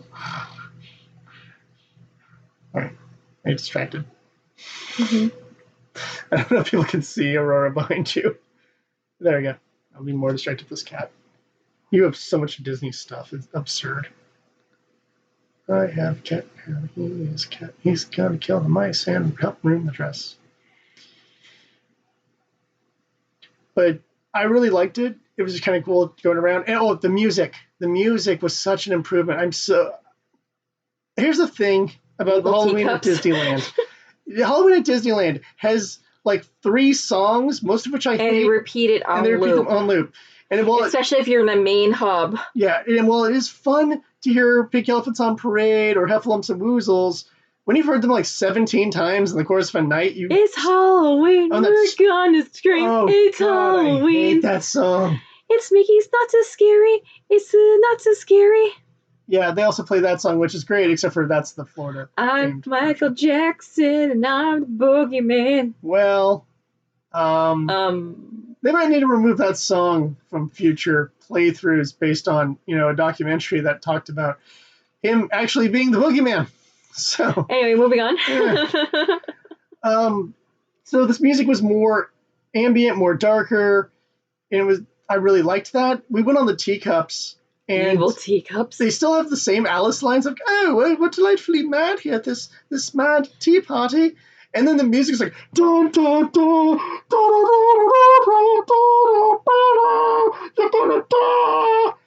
and I'm like, is music always like this? Or did they just change the music to like evil music for teacups? And it was awesome because then I start moving it as fast as I possibly can. I'm like, now we need the speed of our teacup to match the intensity of this music.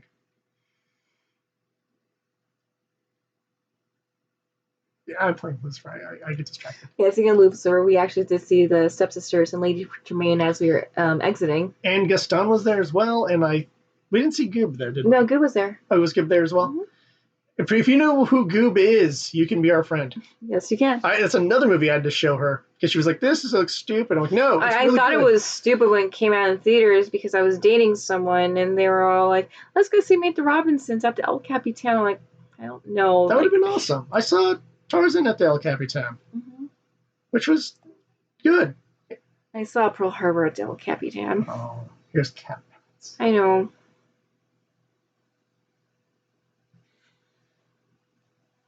But yeah, I like introducing people. I also introduced you to Emperor's New Groove, which was introduced to me by one of my friends. Gizmo. She's one of my favorites. There's good stuff that Disney did that kind of gets overlooked. And I like the fact that Goob is there for Meet the Robinsons. I'm like, oh my god. You had a Meet the Robinsons like photo area. And speaking of photos, they did have 3 magic shots at this event. Yeah, I wanted to get into it. We had the Scar one. We also had Oogie Boogie. And we also had Maleficent. Oh, we didn't do the Maleficent one. We did. Oh, did we? Yeah, it's a dragon. All right. At a certain point, the night starts to blur together. Uh, I like the fact that like some of the people they were like, oh, you look scared, but then they didn't mention us being bounders, but like I think anyone who was taking the photos and sees people wearing the Zenma shirts, like, hey, I'm not gonna give them the be scared one. This is more of the whole like Hey. point at them or something like that. And I'm like, yeah, it's just like I'm recruiting people. Join the And we organization. also got compliments for wearing an Organization 13 outfit. Yes. Someone was like, oh my god, I love Kingdom Hearts. I'm like, yay. You're the second or third person who's complimented my Kingdom Hearts bounds. And thank you to Kingdom Arts that produces these shirts, and a bunch of they have hero shirts too. But we both got the organization shirts because it's way more fun doing that. And the variation, for those who have not seen my variation, is basically a parody of the Mickey Mouse Club. So I got a Mickey Mouse Club hat. I have the jersey shirt on, and I'm just wearing like jeans, and it's just Sinmas is the best part of that. This is like, yes, when I think Mickey Mouse Club, I think Sinmas. Who's the leader of the club that's made for you and me? ZEMNAS. X, yeah. Oh, sorry. I can't think right now. Um, Press X, sometimes triangle. Press X, sometimes triangle. And I also have Axel as well, who feels more themed to fitting that a bit better. Organization 13. XEN. Sorry. Stupid names. I give up. Yeah. You're starting on that one. Like I said, Axel, I feel is a little bit more in that category. I mean, I would love to have a whole sea salt trio just wearing. Hey, we got Roxas. I bound as Roxas. He bound as Axel. Recruiting for Shion. Did they ever make a Shion shirt? Yes. Okay, they do have it. Okay, because I know they have a Roxas shirt and the Axel shirt, obviously. So yes, we need a Shion. Go to Kingdom Hearts, grab the shirt, and we can. We'll figure it out. We will go around and we will see Salt Trio at Disneyland, like a boss fight. Anyhow, so I loved Villains Night, and it kind of made me. It feels like we out here do not get as good of our theme nights. Oh, Marvel Night was fun. It was Heroes Night. Heroes Night, because they can't say Marvel Heroes or Assemble. Avengers. Yes. There's certain words they can't say because of legal the issues. M word. Ooh. We got an airplane and a Iron Man's. But we weren't getting like free drinks and popcorn. They did have unique foods. They did have unique photo ops. So I'm not going to go and say that those things. I don't know. It just. Okay, for what I paid for Mickey's for Oogie Boogie Bash, it was the same price as Villains After Hours, and we better freaking we're already getting free candy as it is for trick or treating, but yeah. I want my free sodas, I want my free popcorn, and free Mickey sandwiches. That would be nice. I would assume this is going to be like any of the previous ones where there's no freebies outside of the candy. But it is a California Adventure, which I think makes for a better park for Halloween. They just released conceptual art on some of the treat trails, and they're going to have more themed treat trails this year. Yay! Because going around there, like the Redwood Forest or whatever the heck they call it. I like what they were doing with where they were making it all foggy and like creepy and stuff was really awesome. Last time we were at California Adventure, for God, that was a long time ago. I was like several pounds heavier. You're costing a shiki. Did we do that twice in California Adventure? Or just once California? Just once in California Adventure. Yeah, someone went to Shiki and Akia. That was fun. We're going siblings that look nothing alike. And this year we're bringing back Type Moon as Saber Lily again. Well, I'm wearing a different Saber Lily outfit and one of the Gilgameshes. Oh, is that what we've decided on? Yes, we have. Okay. So it's decided on until 2 weeks later I get told, oh, by the way, we're actually going from Kingdom Hearts again. And they get called 2 weeks later. No, we've changed it again. It's now going to be I think something weird that has horror aspects. We're all going from Uzumaki. And I'm like, how? And then we get called again. Oh, no, we're doing Higurashi. I'm like, okay, I'll go as boy, I guess. And again, back to the Magic Kingdom, but the Villains After Hours, that was so much fun. I just like the whole celebration of villains because I never really was quite a Disney princess person. I was always more of a Disney cats and Disney villains or like both. Like you have here with Lucifer. Except we have a princess right here. There's a few exceptions to the rule. She's right next to Constance Hatchaway, like her urn. Who is the murderous lady? She does the murders. Allegedly. She never got arrested. So let's talk about regular Magic Kingdom now? Yep. Wow, Magic Kingdom. I look at Cinderella's castle, my first reaction was like, damn! It's huge. It's huge. Like, it totally dwarfs Sleeping Beauty Castle. And, like, yeah, because I was wondering, like, how do you fit a restaurant in a castle? Oh, it's huge. Well, making it 4 times the size of our castle. Yeah, really. We did the Beauty and the Beast Be Our Guest restaurant. We were lucky to get last-minute reservations because getting reservations for Be Our Guests is a pain in the butt. That place is crowded for good reason. The food there is really awesome, and it is probably some of the best breakfast I've ever had. It's also a bit more on the expensive side, and this is by Disney standards. I just want to point that out. But luckily, it is on the quick service plan, so if you have quick service... Which makes no sense to me, because it's clearly a sit-down place. It does have a sit-down place kind of vibe, but it's on the quick service, so it's one... If you're really trying to stretch your dollars and want to make use of those credits on the quick service plan, definitely do the Beauty and the Beast Be Our Guest restaurant. I regret not taking a lot of photos outside of the Beast's castle because there's a lot of great photo op zones. But like it was a day where like it started out off as a really hot day. It's like okay, if I'm doing photos, I'll just do a photo pass. Yeah, it was punishingly hot.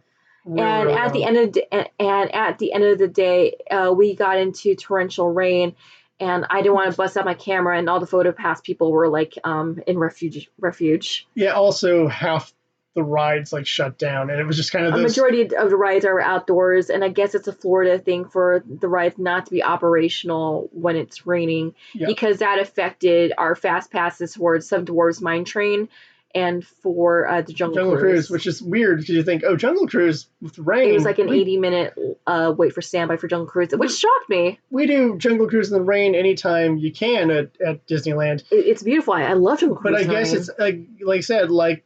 You know, the closing times, it must be some sort of Florida law of some sort.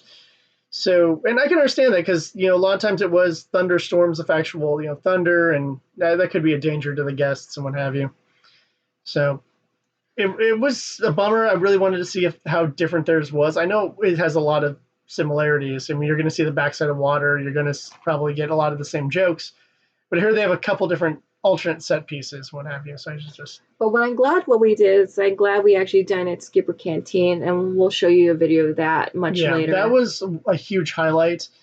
It has some very interesting foods. You're not going to run into a lot of the pedestrian stuff there, but Food Adventures. I really liked Shumai. That was my favorite part. And then we ended up, even though both of us were full, once we got told what the congaloosh was, it was like, okay, yeah, we're getting that.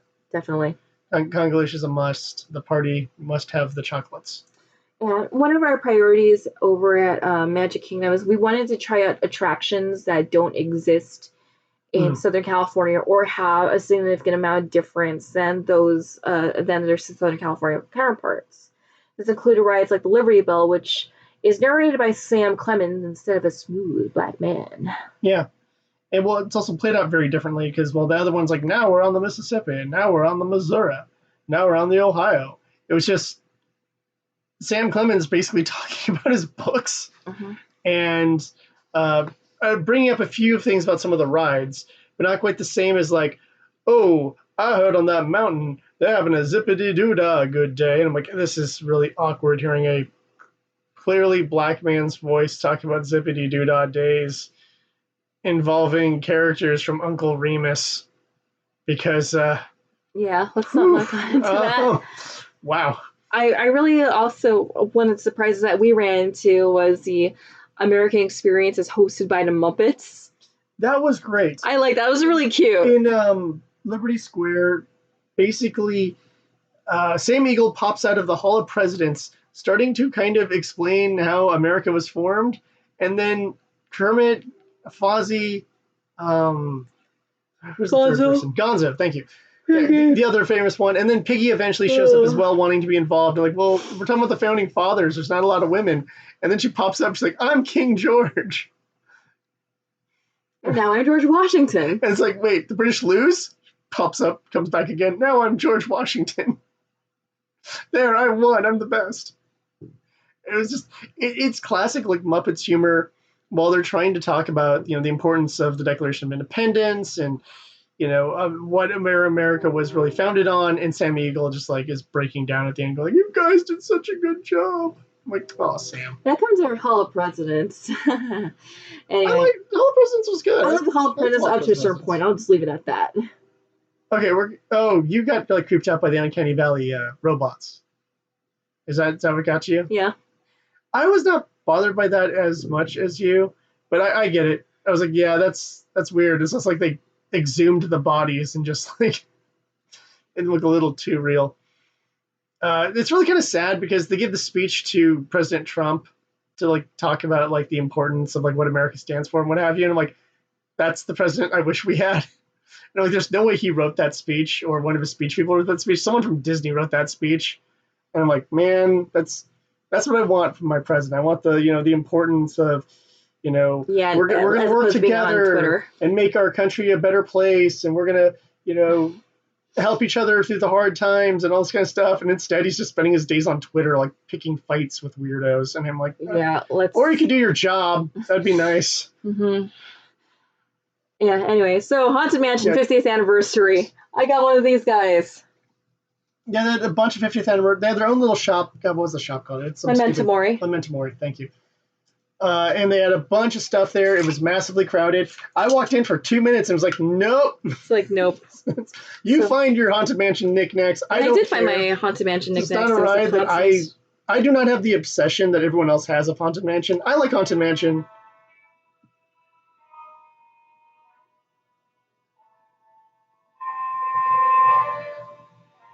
Welcome, foolish mortals. Something stretching room? Well, there's always my way. Ha ha ha ha. Crash noise. Oh, I didn't mean to scare you prematurely. You also get Madame Leota talking. Yeah, we get like different voices here. The Hatbox Ghost one was sold out, and also the Organist was also sold out too. Oh, so they had like a bunch of 50th anniversary merch, including pass holder exclusives. And unfortunately, I won't get those pass holder exclusives unless I buy them at our park because, Which, yay, our passes aren't valid right now. Yeah, I wouldn't be able to get into New Orleans Square to get those. I can't confirm if World of Disney has those. D23 might, though. We'll see what happens. Although D23 gets a little overwhelming. Overwhelming, too. Well, That's awesome. I just got Maleficent to laugh at me. Mm-hmm. It's the same actress. Oh, she also voices Lady Tremaine? Mm-hmm. God, they just used her for every, older evil woman. Mm-hmm. But, like I said, I'm not huge into that stuff, so none of the merch really appealed to me all that much. Yeah, I'm more into attraction-based merchandise, and I wanted to get merchandise that you can get out in Florida as opposed to the West Coast. Yeah, there wasn't a lot in that category. Like I said, I wanted my Mission Space pin, and I didn't want that jacket until I saw that jacket, and I wanted that jacket. But for the most part, I'm not, you'll never see me wearing a Spirit jersey unless it has, the name of an organization member on it. That food stuff is so tacky. I hate it. Especially coming from a food reviewer. Yeah, because it's tacky, and I hold myself to a higher standard. Magic bands with Disney snacks on them. That's fine. I'm not getting some stupid, it's a pencil holder, but it's also a Mickey bar. Oh my god, look, it's a plush Dole Whips, and that cute Dole Whips. Look at the Dole Whips. It's so Dole Whipsy. Ow, just hit you. I'm sorry about that. And I smacked you in the face because I'm a jerk. So, most of that stuff didn't really do much for me, but God, I loved going around the park and all the various things. I got to see Country Bears for the first time in my life because I didn't see it when it was in California. I've never seen the original Country Bears. I've seen the vacation version. I was at Disneyland Park for a majority of my childhood before they replaced it with The Bizarre Adventures of Winnie the Pooh. Yeah. So yeah, it was a kind of treat to see the original and just kind of to see the original Bears perform. Because the last time the Country Bears had a presence at Disneyland Resort was one during festival holidays when they had the country bears run around California DCA. Adventure, yeah, in the Redwood Foresty zone. And Big Al was there, and you got to have fish with Big There's Al. a picture of Big Al, which then became my default picture for like every panel I did. And I was like, I need to change this default picture because otherwise it's just me standing next to a bear holding a fish, and no one's gonna get that. They're like, why are you standing next to a bear? And I'm like, well, you see, the thing is, the person who put this slideshow together decided that that was the funniest picture of me, and instead of putting on a picture of me costume playing that might be associated with the subject matter, instead it's me with a bear. Totally fair. Uh-huh. Yes. So I really liked that kind of stuff. It is a bummer I didn't get to go on the mine train because of the rain, and I didn't get to go on Jungle Cruise because of the rain. But we got to go in Space Mountain again, which we did like with the proper lights. It doesn't have any music set to it, which kind of caught me off guard. But I do like the launch sequence where you actually pass by a spaceman, you actually pass by a rocket launch system. Yeah, you get a little more radio chatter too, I think. Mm-hmm. So I did like that a lot. I got to do People Mover twice. People Mover. Once because I needed to go in the People Mover, and twice because when I wasn't feeling good, I just needed to be somewhere and drink water, and People Mover seemed to fit that bill. And I got to go on Carousel Progress. I've always wanted to do Carousel Progress. Now has a song that will not get out of my head about how we have a great, big, beautiful tomorrow. You know what the best part is? There is no Alien Pizza Planet / Red Rocket Pizza.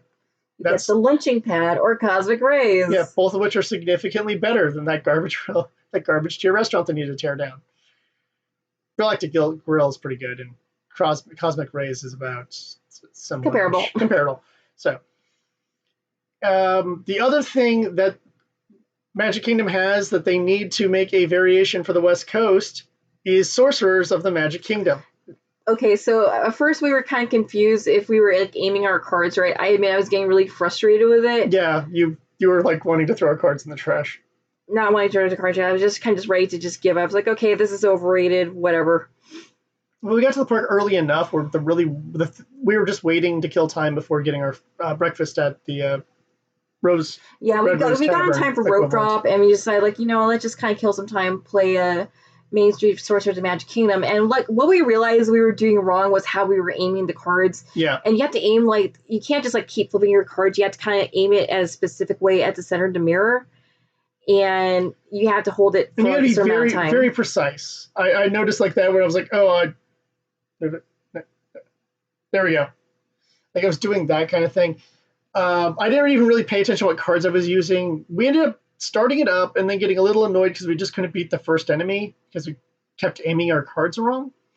And then when it rained out, everything was gone. We were like, let's just try it one more time. And then we actually got it to do like, okay, there it is. We did it. And honestly, if we had a little bit more energy, since like all the rides were closed, but our energy levels were low, and we had to like, and also we had to be up at 3 a.m. the next day to catch our flight. It's like, if we were feeling any better, and if we didn't have our flight the next day, we probably would have spent like the rest of the time in the park just doing Sorcerers of the Magic Kingdom if everything was going to be shut down. Yeah, we get to do the Main Street version where you're taking on Cruella de Vil and Guy, who works for her. I think she has a couple henchmen, but you'd only take on one of them. Mm-hmm. And it was pretty fun. I just kind of I just chose random cards because I didn't quite know which one I really wanted to use. And I didn't even organize our cards until I got back to the hotel and you were off doing other stuff. And I had the hotel to myself. I was like, yeah, hotel to myself. Well, what I was doing was picking up their souvenirs because the nice thing about staying at the Disneyland Resort hotels is they can deliver your souvenirs to your hotel and you just pick them up at the gift shop. So yeah, that actually is a really cool option. So if you're like buying mugs or like buying shot glasses or anything breakable, you don't want to take them with you on the e-ticket rides or shove them into a locker. That's a great service to have. Or walk it all back to your hotel and then go all the way back to the park. So yeah, I like the fact that they did offer that. That's a nice little convenience. There's a lot of conveniences is the one thing I learned. It's like the little things that they take care of. Like I was surprised because originally we were going to like see if they could hold our bags overnight because of our 3 a.m. flight. And our 3 a.m. like wake up time. Wake up time. Because our shuttle's leaving at 4:20. Yeah, it And was.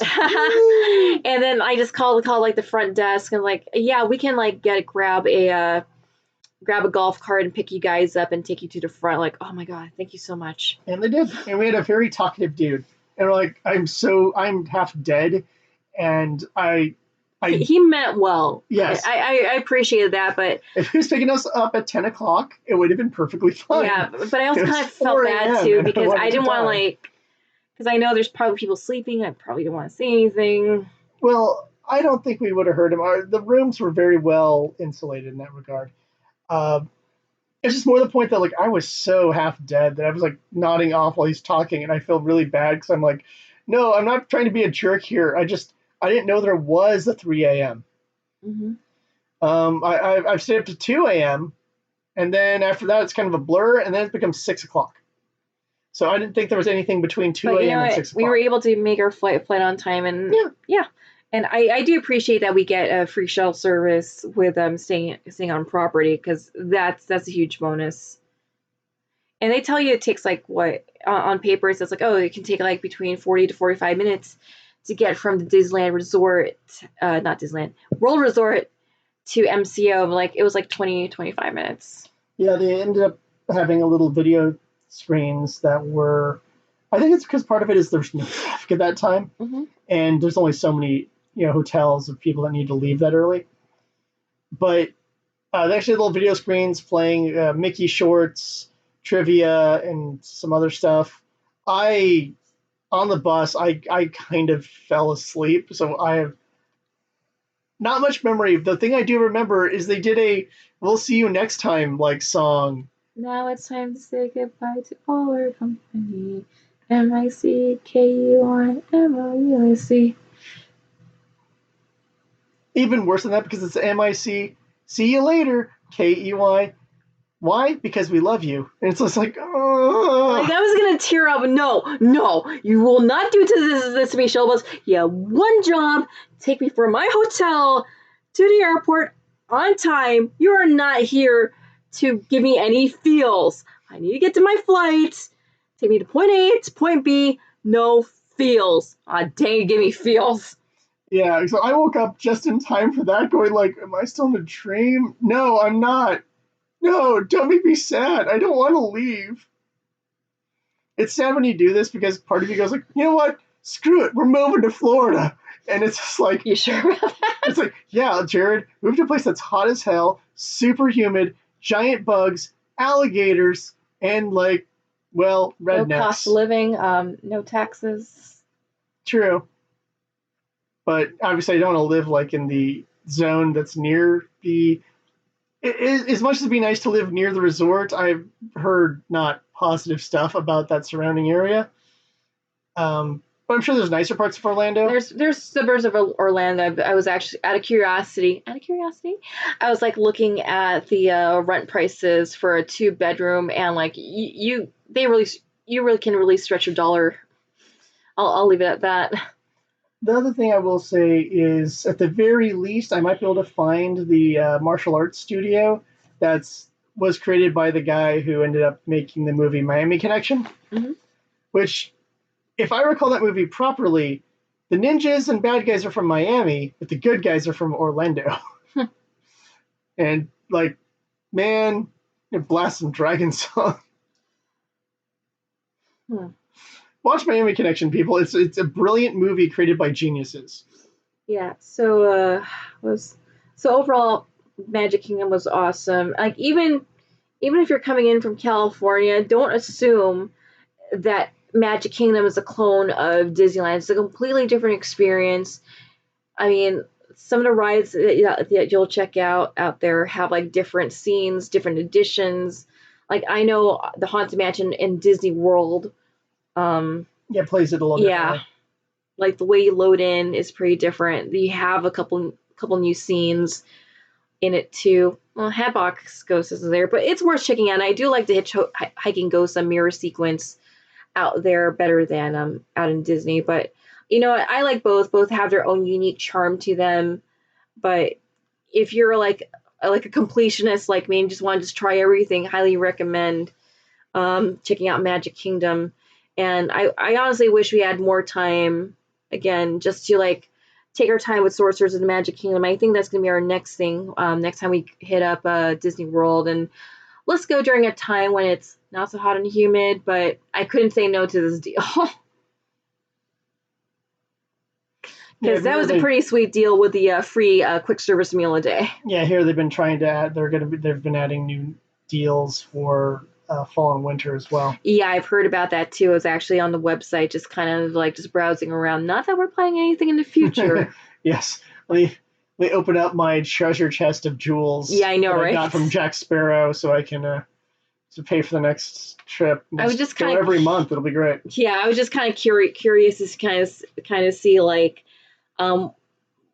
Just kind of comparing and contrasting the deal that we got to with the deal that they're doing right now, and draw your own conclusions out of that. It's not the time to discuss our theories as to why. It's another show for another day. Mm-hmm.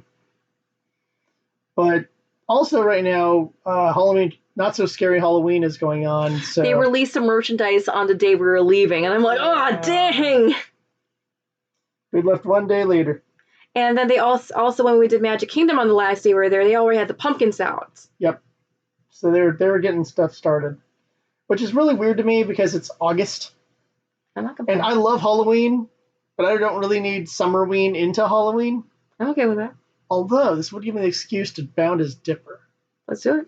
Or, oh God, what's the character we always associate me of the high schoolers? Nelson? With the blind guy drive guy? Yeah. Nelson or something like that? Yeah, I think so. I forgot their names, but that's the one that we pinned you for. Yeah. That became the head of the Griego Squadron.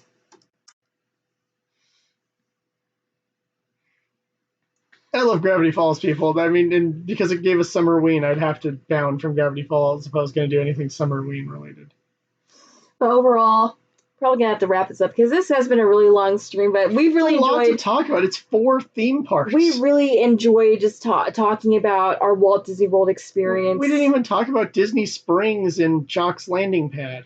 We'll talk about that in a future video. That will be on this channel, Eat the Magic. Yes, we do have a review about that one and my thoughts on that. Disney Springs, by the way, if you think that, like, it'd be cool. If our downtown Disney had anything? Larger downtown Disney with an infinite amount of shops, including a Uniqlo that actually has the Gundam shirts. Not in my size, but they have them. They also had stuff from friggin' Detective Conan and God, what else did we see there? Some Dragon Ball or something? We had My Hero Academia. My Hero, yeah. Yu Yu Hakusho. Hakusho, that's the one. It wasn't Dragon Ball, it's Hakusho stuff they had. And look, granted, I like Hakusho, but I don't know if any Hakusho shirt. But nothing fits me because everything is designed for tiny people. Yay. But they had it. All I wanted was this Aku shirt. Maybe. I don't know. I really like some of the other ones. All right, let's wrap up the show. So stick around and eat the magic. We'll be posting more of our Florida food videos in the next couple of days. And we'll also be posting some backlog videos in the next couple of days too, just giving you more content on the various foods that you can eat in the Disneyland parks. Yes. Disney parks. There'll be a large build-up leading into D23. And yes, I will be at D23. And I'll see you there. Yeah, you. Not that person, you. Okay, this has been like another co-production between Unlimited Boundworks, Eat the Magic, and Scarlet Rhapsody. So many companies. See you at D23 or at the parks, whichever comes first. Wow.